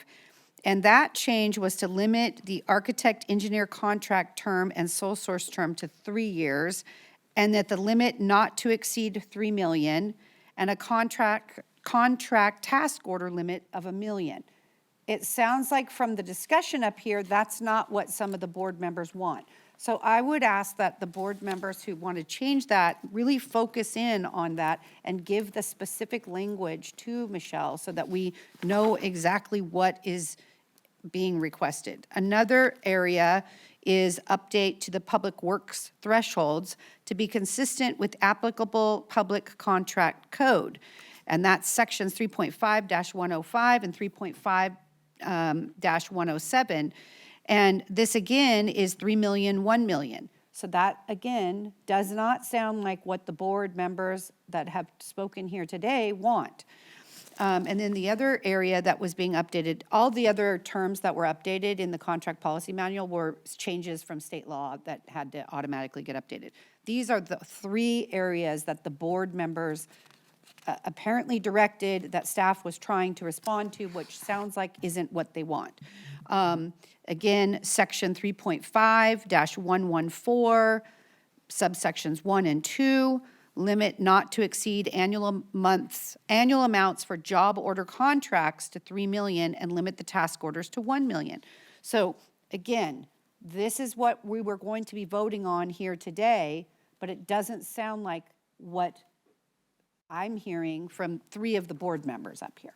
So let's figure it out so we don't do this again in this weird way next time we bring this forward. I personally think we need a workshop where we go through each of the proposed changes that are allegedly the board direction so that we all know exactly what we are voting on and you know that you've heard the board members correctly. So that's my request. Thank you. Okay, we have I think, a motion to continue this item to the second meeting in January. I don't know if I got a second. Was it moved in second? Can we just, do we need direction on this workshop or are we good? We already gave her. Let's see where we go. All right, if there's no objection, then that item is continued into the second meeting in January. And 40 and 41 have been continued. Now we come to supplement 41A. Under Chair Chafee, approve sponsorship of various nonprofit entities from 4th District event funds, approve addition or revision of events to fiscal year 2025-26 county events calendar, make related findings under Government Code Section 26227, and authorize auditor controller to make related payments. We have no request from the public to speak on this item. I move the item. Second. Any objection? Motion carries. Supplement 41B, please. Under Vice Chair Foley, approve allocation of $10,000 from 5th District discretionary funds to support Cri Responsabilizate, Educate, Esforzate, Realiza, Comunidad y Familia. Make related findings under Government Code Section 26227. Authorize county executive officer or designee to negotiate and enter into agreement as necessary. And authorize auditor controller or designee to make related payments. We have no request from the public to speak on this item. I'll move the item. This will distribute 425 families with food and supply diapers to 120 children. Moved and seconded. Motion carried. No objection. Motion carries. Next item is C. I think that's also yours. If you want to do D as well, which is yours as well. Sure. We can do them. We can do all 3 of them. E is mine as well. If you want to do them all 3 together, I'm happy to do that. Yeah, let's do that. Okay. Okay, approve allocation of $5,071 from 5th District discretionary funds to Girls Incorporated of Orange County. S41D, approve allocation of $20,000 from 5th District discretionary funds to Coastal Corridor Alliance. S41E, approve sponsorship of various nonprofit entities from 5th District event funds, make related findings under Government Code Section 26227, authorize county executive officer or designee to negotiate and enter an agreement as necessary, and authorize auditor controller or designee to make related payments. Thank you, Mr. Chairman. I'll move the item as it relates to the Girls Inc. item. This will support the application fee and counseling services for $71 per college application fee for Girls Inc. Students. And as it relates to the Coastal Conservancy grant, this grant will support a consultant-conducted study of the ecological carrying capacity of the preserve to develop recommendations for sustainable recreational use of the land. We will partner with the cities of Costa Mesa and Newport Beach on this. Moved in second on those items. Any objection? Motion carries. Now we come to supplement 41F. Under Supervisor Sarmiento, approve sponsorship of various nonprofit entities from 2nd District events funds, approve addition or revision of events to fiscal year 25-26 county events calendar, make related findings under Government Code Section 26227, and authorize auditor controller to make related payments. And we have no requests from the public to speak on this item. Supervisor Sarmiento? Second. Second. Any objection? Motion carries. Supplement 41G.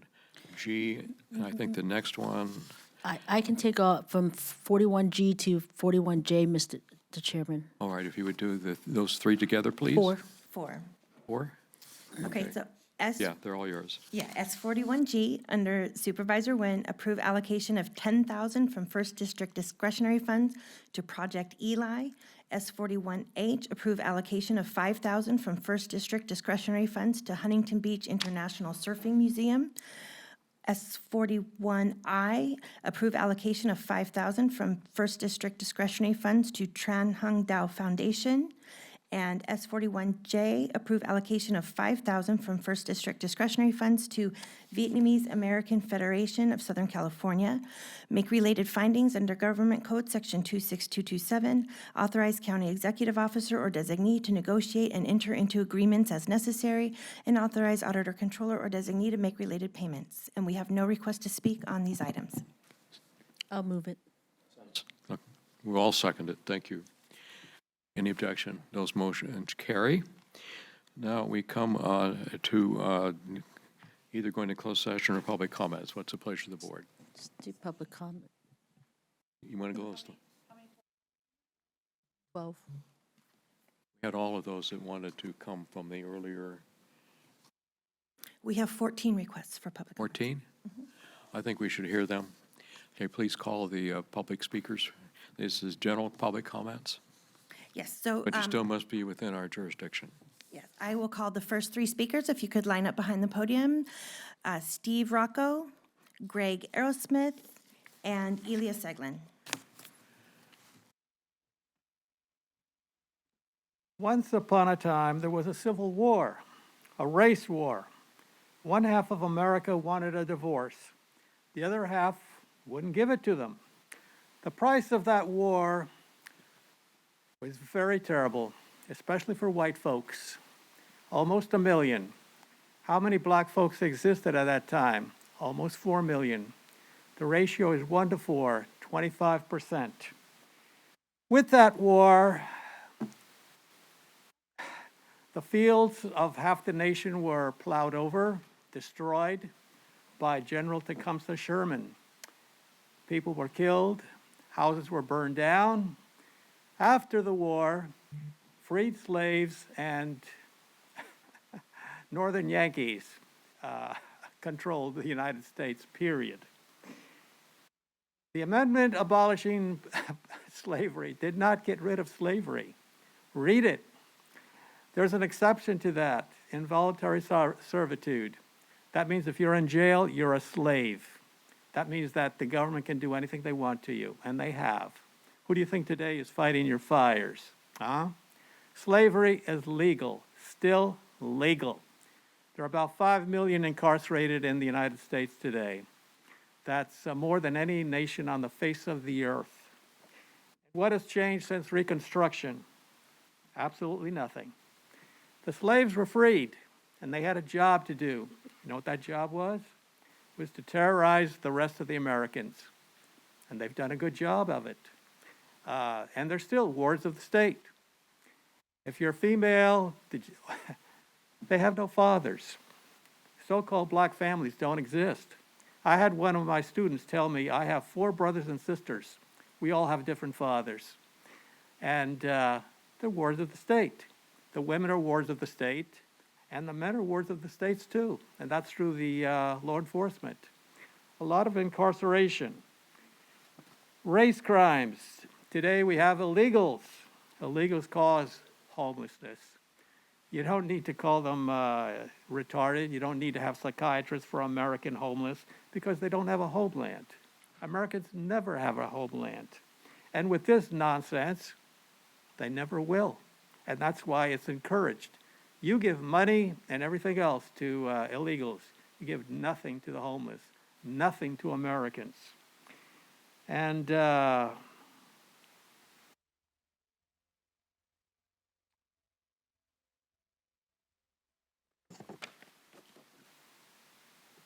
you know, once upon a time, white folks maybe had it good. Maybe. Not anymore. Now we have slavery across the board.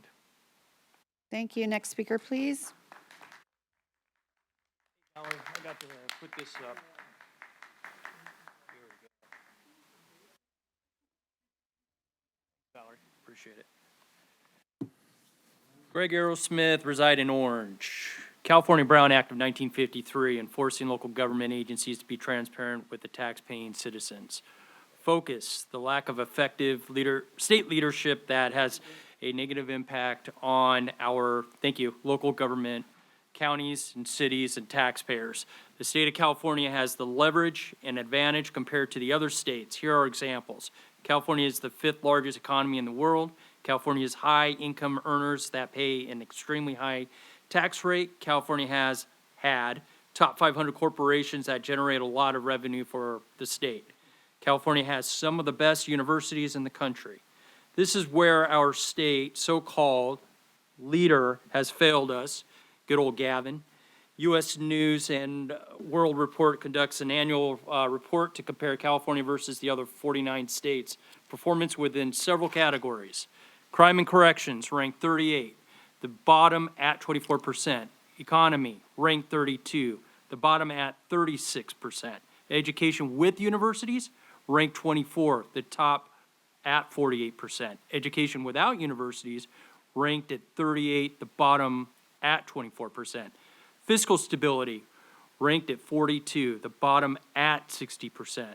Healthcare, this is the only way that California excelled, ranked 7, the top at 14%. I don't think you had anything to do with that. Infrastructure ranked 35, the bottom at 30%.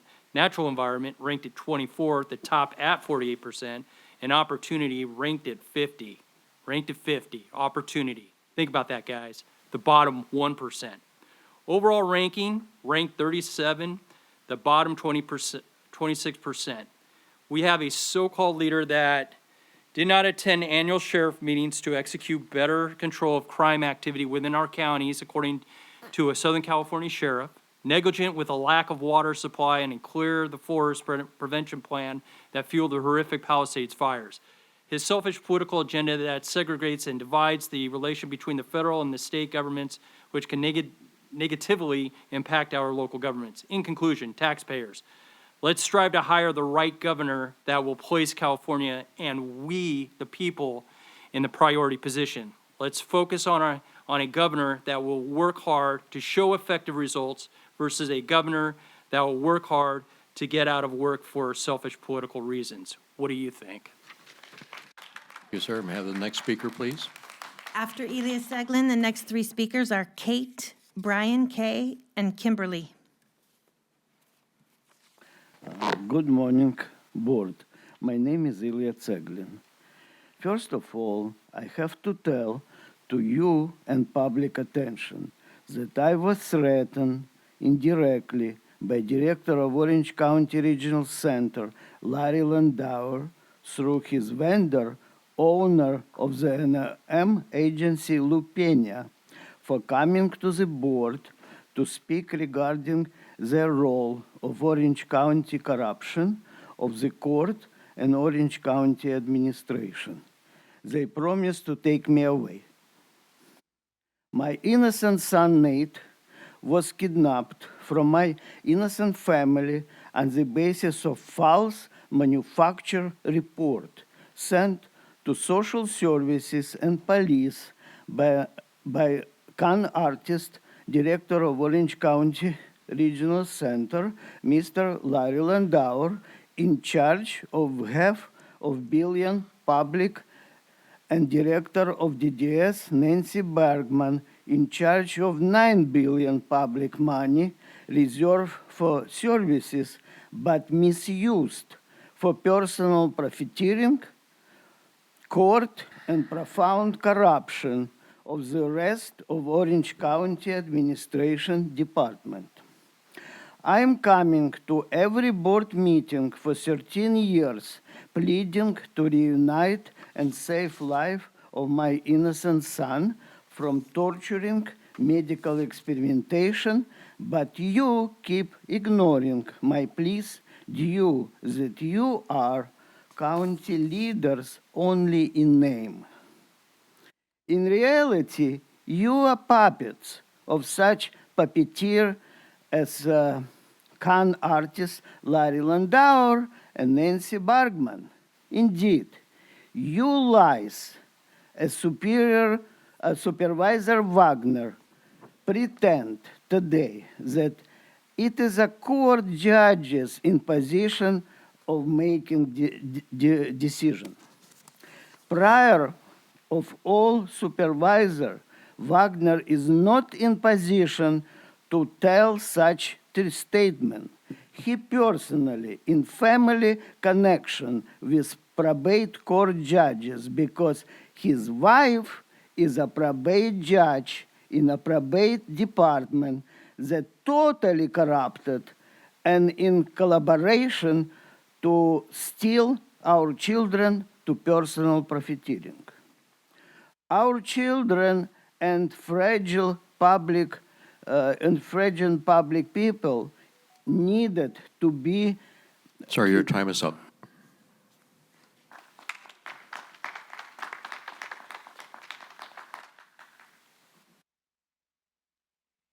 Good morning, Board. I would like to go through a timeline of our voting. So in 2019, OC has voting machines that are not certifiable, and you said, yes, okay, let's just use them in our 2020 election. Also in 2019, 23 people out of almost 2 million voters decided on a Voters' Choice Act, which gave us those machines. 2019, we have you gave away our right of self-governance to the state. 2021, myself and others came almost every Board of Supervisors meetings to ask you to get rid of the Voters' Choice Act and go back to precinct voting. We also gave you tons and tons of letters, hundreds of letters, and asking you to get rid of the Voters' Choice Act. 2021, Newsom was not recalled because 80-some of the voters of the no votes voted for another person. 2022, Prop 1, even though 75% of Orange County people don't want babies murdered in the womb, only 25% do. Prop 1 passed. Citizens also in 2022 audited the 5th supervisor seat and found fraudulence.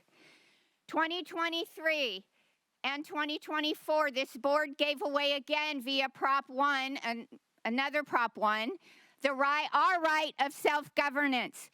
Unite for Freedom did an OC fraud report where 21% of the voters are unverifiable. 2025, ROV has meetings. Most of the citizens go up and say, we don't want the Voters' Choice Act. OC citizens do not want the Voters' Choice Act. Get rid of the Voters' Choice Act. When will you put the Voters' Choice Act on the agenda so we can speak about it? We want precinct voting. We want only citizens voting, and we want their ID shown. We want our ballots counted that night. Thank you.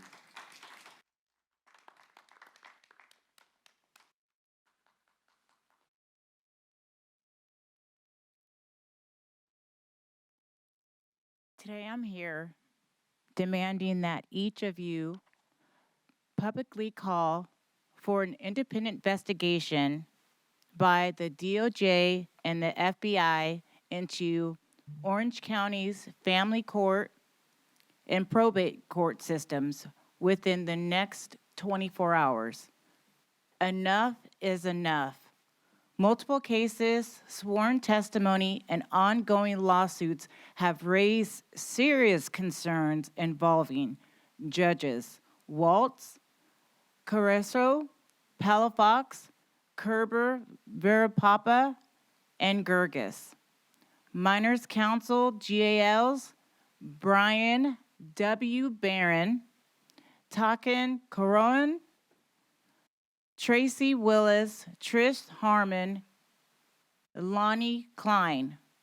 Therapists and evaluators, Dr. Marvin Chapman, Tom Bell, Dr. Peterson, Jessica St. Clair, Dr. Reinhardt, Dr. Tompkins, and Dr. White. These are only some of the names that appear repeatedly across police reports, medical records, court filings, and complaints submitted to state agencies. These are not isolated incidents. They form a documented, years-long pattern of harm. Orange County children, including my own, are being placed in danger. Parents are being silenced or retaliated against. And the public has waited long enough for oversight. We demand transparency. We demand accountability.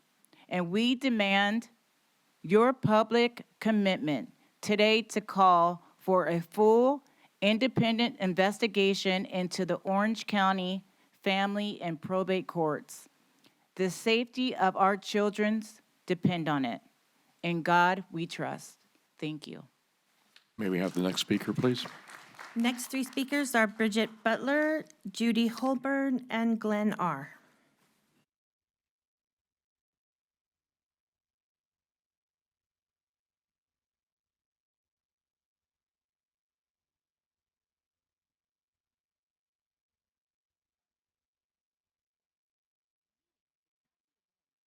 Hi, I'm Bridget Butler. I'm here asking why hasn't the Board of Supervisors responded to any of the Orange County family complaints? I know we've sent emails, we've made calls, and it's happened for years, and I've gotten 0 responses. This is a pattern with the complaints. Today, I'm demanding that each of you publicly call for an independent investigation by the DOJ and the FBI into the Orange County family and probate court systems within the next 24 hours.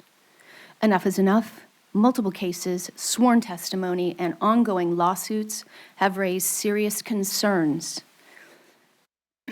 involving judges Waltz, Carreso, Palafox, Kreber, Hinklins, and Gruis, Minors Counsel Brian W. Barron, Talcon Corum, Tracy Willis, Trish Harmon, and Lonnie Klein. Therapists and evaluators, Dr. Peterson, Jessica St. Clair, Reinhardt, Tompkins, White, Dr. Chapman, and Tom Bell. These are only some of the names that appear repeatedly across police reports, medical records, court filings, and complaints sent to the state agencies. These are not isolated incidents. They form a documented years and long pattern of harm. Orange County children are being placed in danger.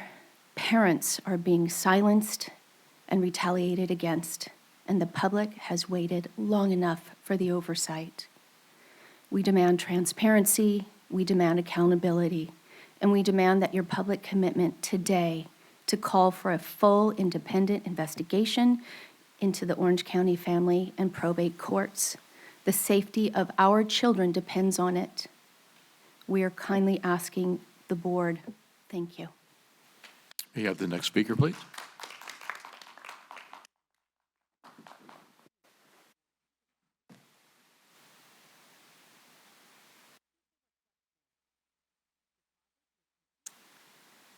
Mr. Chairman and members of the Board of Supervisors of Orange County.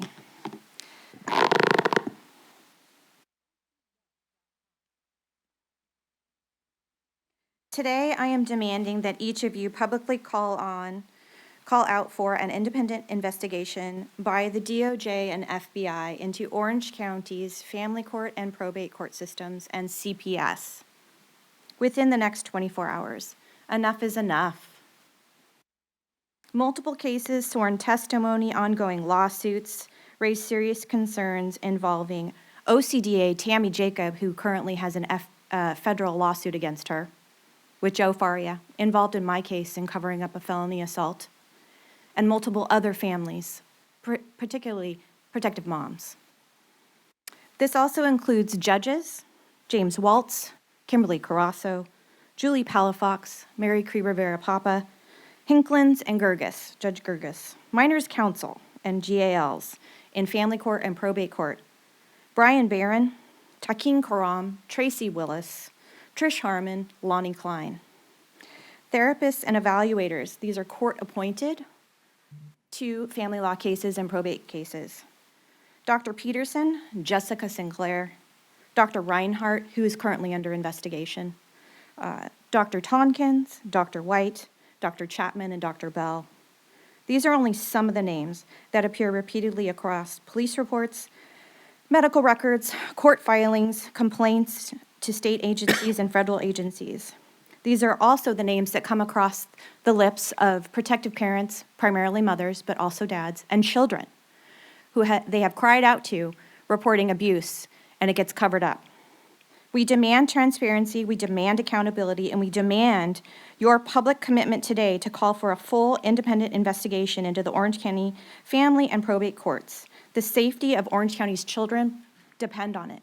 And I'm also, you know I've spoken here 4 or 5 times, I'm demanding respectfully that you do an investigation into Tammy Jacobs of OCDA, Joe Faria, Nate Ridlin, who covered up the March 2021 felony assault committed on my children and I over a city block with body cam and 911 callers. I've been here multiple times. I have not seen my children since May of 2023 because instead of holding those officers accountable, they retaliated against me and said I was a parental alienator, even though there is body cam of us being chased and attacked and 911 callers. You need to take action today for all of Orange County's children and families. We need your help. We need you to make a public call. Thank you, ma'am. Thank you.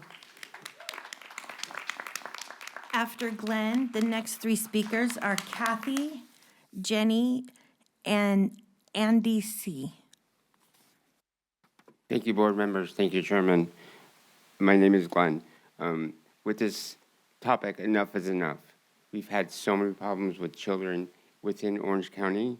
Multiple cases, sworn testimony, ongoing lawsuits, raising concerns with serious involvement with the Orange County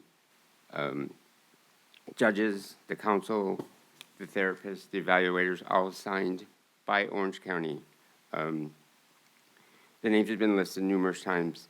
You can go back to looking at repeated reports, medical records, court filings, complaints submitted to the state agencies.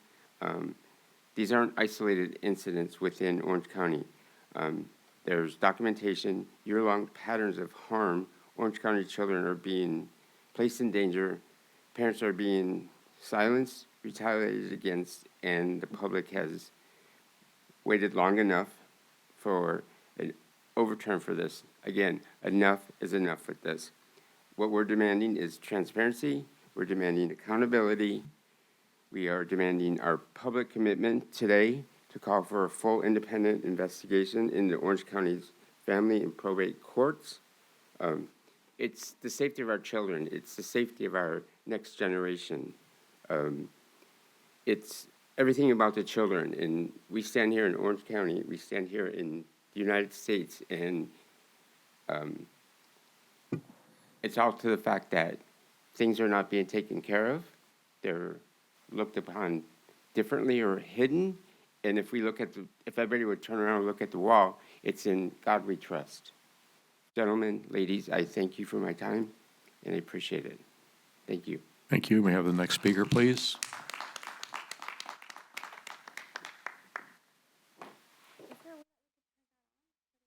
Just sit it there and then speak.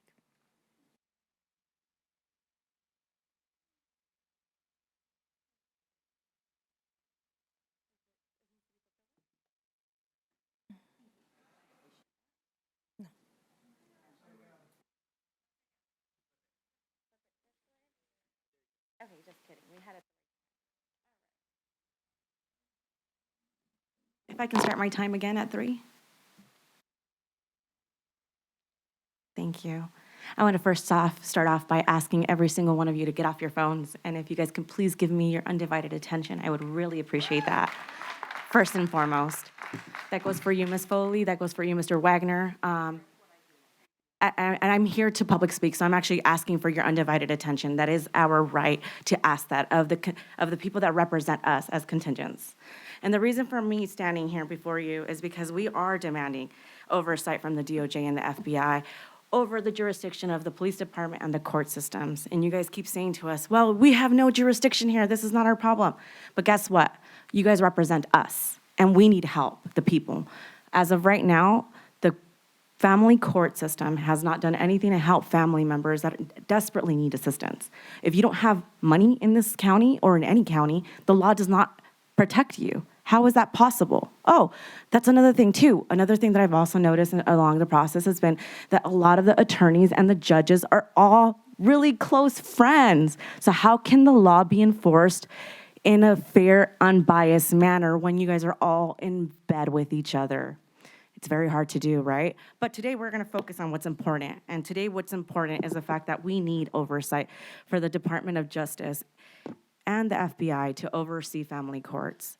I'm asking District number 3, District number 5, District number 4, District number 2, and District number 1 to please tell us how the people of your community, how your contingents can rely on the law when the law does not protect individuals that need assistance. It only protects those individuals that have an attorney present. It only protects the individuals that have money available to them, because most of these individuals that are fighting for their kids are not able to get assistance that they need. Why? Because it's all being pigeonholed by a system of corruption and money. I'm saying this because we need you guys to start looking at what is happening in our family courts. We want oversight over Waltz Carson. We want oversight over all of the judges in family court, Watts, Carasso, Palafox, Kerber, I can't even say that last name, sorry, I apologize. We want investigations over the therapists that are involved. Is there an oversight right now over the police department? Is there an oversight right now over the court systems? Who's doing the checks and balances? And I'm asking, and I'm bringing this comment, and this is not just a comment. This is me asking and requesting accountability from every single one of you. District number 1, I heard you speak a few seconds ago, or a few minutes ago, and you were very diligent about the way you thought things out. I did see, though, however, Mr. Wagner over there try to stonewall you. I did see Foley try to stonewall you. So I do believe that you have integrity in you. And so I'm asking of you, individuals that do have integrity, come, step, help your community. Sorry, Manto, I thought it was very sad that you stepped out the entire time for the commentary of. Thank you, ma'am. Your time is up.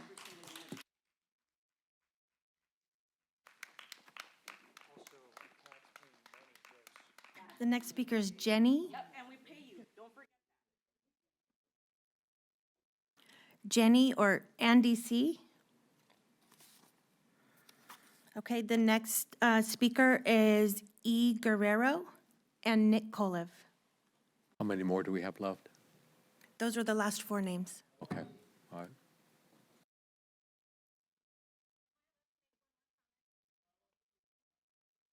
Could I just make one more since you had all those people and they didn't show up? I just do want to call out that last speaker who was asking you fully to look up. It was very rude. You already spoke, sorry. No, you can't speak twice. Thank you. All right, who's our next speaker? Nick Kolev was the last speaker. What's your name, sir? Who's next? I don't have a speaker card. Mr. Chairman. Yeah. Well, I thought we would apply his speaker slip to the general. Okay, yeah, he can speak then. Go ahead.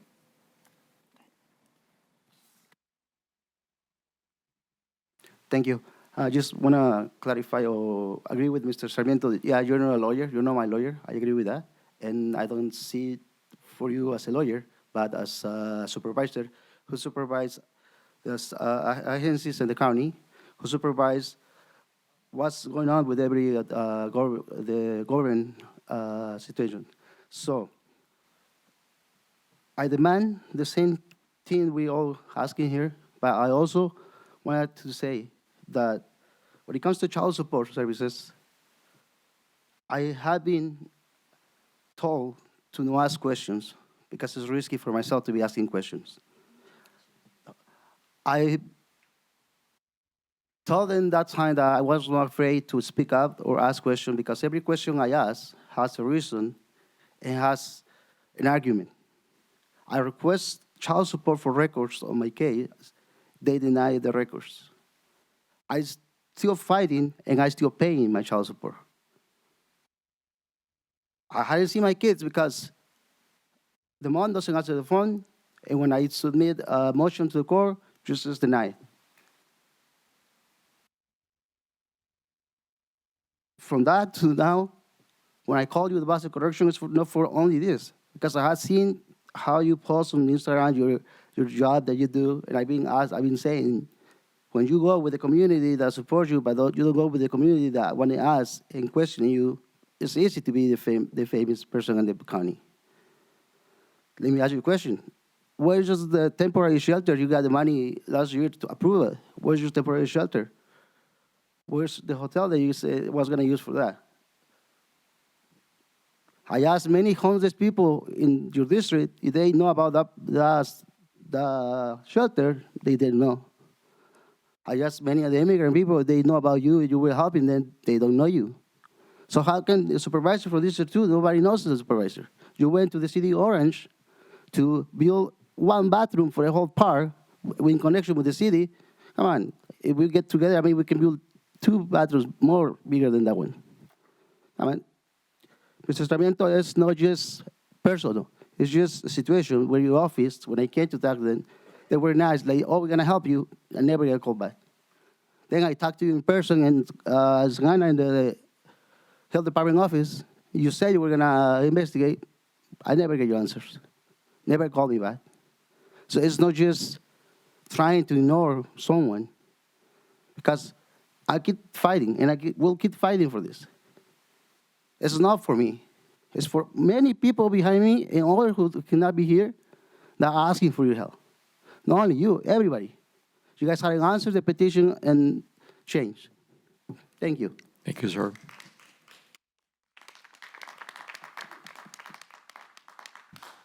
Okay, I'll call the 3 names again, just to be sure. E. Guerrero, Jenny, and Andy C., and then Nick Kolev. Okay, It looks like Andy, so maybe it is Areli. all right, so they're not here? Can I speak again, Foley? Because that's the rule. Interesting. No, please sit down. Who's our next speaker, please? Nick Kolev is the last speaker. Oh, Nick, go ahead. Chairman Chaffee, everybody here, good afternoon. Nick Kolev, civil rights activist, City of Santa Ana. For a couple of years, I was coming here and talking about the problems in family court. Today, I see the result, at least 6 speakers. Many times I said that, and I put it even in the court papers, not only to the Superior Court and Family Court, also to the Court of Appeals and to California Supreme Court.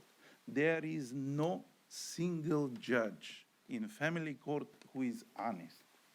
There is no attorney going there who is not making deals with the judges and with the family department. Now, I see how this wave of unhappy people is growing up, and it's not organized. The person who is in charge for Department of Child Support Services and particularly for administration of the courts, anything which is outside of judicial immunity and judicial sovereignty is our legal counsel. I sue the director of the Department of Child Support Services, and I received a letter from the legal counsel saying, don't sue the director, sue me. So he is the right person to take responsibility. This is the comment about the other comments, and I see this is a growing up problem, and it's a RICO problem. I don't believe FBI or even the district attorney can resolve it. This is a RICO problem.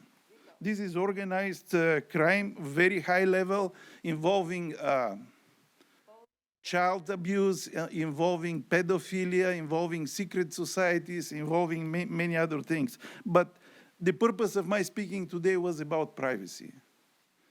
It was in the media now. Skydio is a drone capability in every demonstration, public, in the open, to collect personal information, face recognition, and to put it in special database. Also, just like Stingray, we wanted, when it's an agreement to particular contractor with the Department of District Attorney's Office or the Sheriff's Department, to know about it, to say this contract is going to affect the privacy. Just like in infrastructure projects, we say this infrastructure project is going to affect the traffic, is going to affect some other things. Thank you, sir. Thank you, I appreciate it. Thank you. It should be disclosed. Okay. And Chairman, I did call Brian Kay. You have him. Okay, go ahead. Submit a slip. Is that our last speaker? Yes. Okay, thank you. Happy day. Chair Chafee, please express appreciation and condolences and sympathies to Katrina Foley and thank her for sharing and celebrating the life of her father at the time of his passing. Dawn, thank you for addressing me. However, you do have control over the courts. Your friends are doing what you're asking them to do, and the FBI keeps stopping them. Janet, thank you for addressing part of my petition at the last meeting. Please address the part about how you allowed your brother, a veteran, a Marine veteran, to be homeless, and how you took action to make that worse rather than helping him. Vince, thank you for inviting speakers to speak, acknowledging that until the end of the speech, we don't know what they're saying. So interrupting a speaker mid-speech takes away their First Amendment responsibility to report to you. Doug Chaffee, Chair, sir, please check with your friend Sharon Quicksilva and ask her about dismissing somebody without addressing their petition. I don't think that she agrees with you. You know, Katrina Foley shared about having cancer on her nose and how she regrets spending so much time in the sun as a youngster. Yes, she did. Now she shakes her head, acting like she didn't say that earlier. I hope that she will see our petitions as the warnings to stay out of the sun and stop committing the same actions. She's told 4 people that she's gone on the record and said, I'm afraid of these 4 people. They need psychiatric care. None of those people need psychiatric care. John Spring does not need psychiatric care. Julie Holgram does not need psychiatric care. Kim Sorrente does not need psychiatric care. I do not need psychiatric care. I've actually presented to you a psychiatrist evaluation that took a month of my time. Lastly, Matthew 7:5. Please remove the plank from your eye before you tell us, before you try and help your brothers remove the speck from ours. You know, your treatment of the family court victims who stand before you asking for your help is unacceptable. The hate that Katrina Foley has can be felt. The expression, the body motions, the facial expressions, everything about her today was crude and immature and rude. We come here giving you the opportunity to not cause these problems to others. I think one of the biggest embarrassments was the deputy sheriffs over there laughing while you had Ilya Zeglin removed. The problems are between your head, your ears. Fix them. Happy day. No further speakers. All right, Madam Clerk, would you read the closed session items?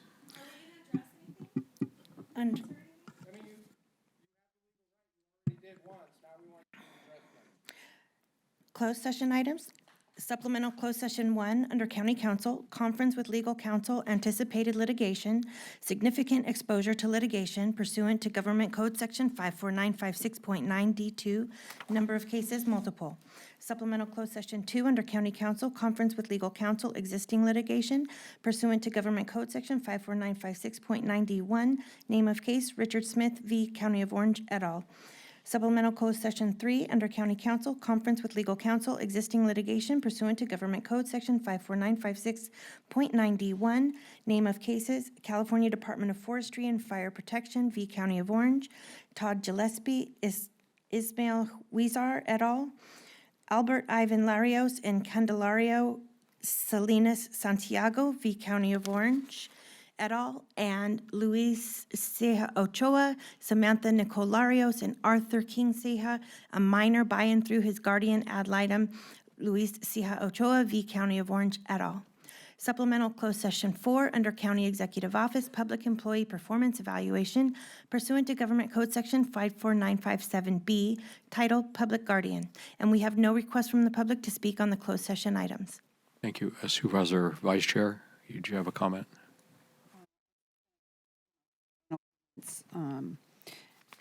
I'm just going to repeat what Supervisor Wagner mentioned.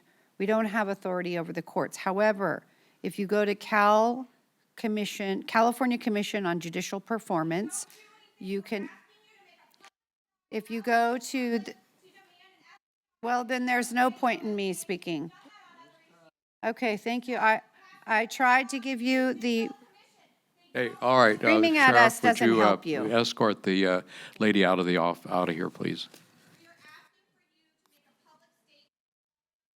You've already made it. Please don't interrupt. We didn't interrupt you. Please don't interrupt.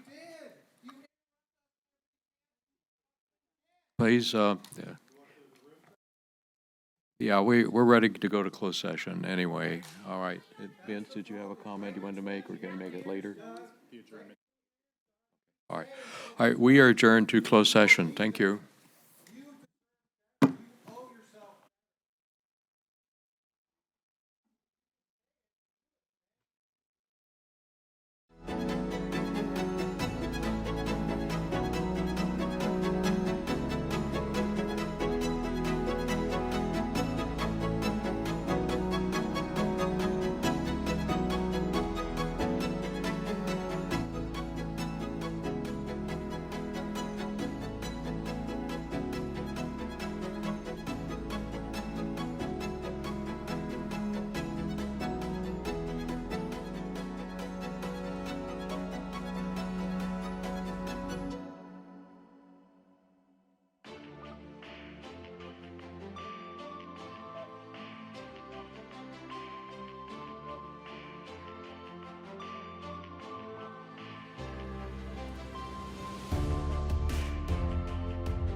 The meeting of the County of Orange Board of Supervisors will begin shortly. If you would like to address the Board of Supervisors, please follow these steps. Complete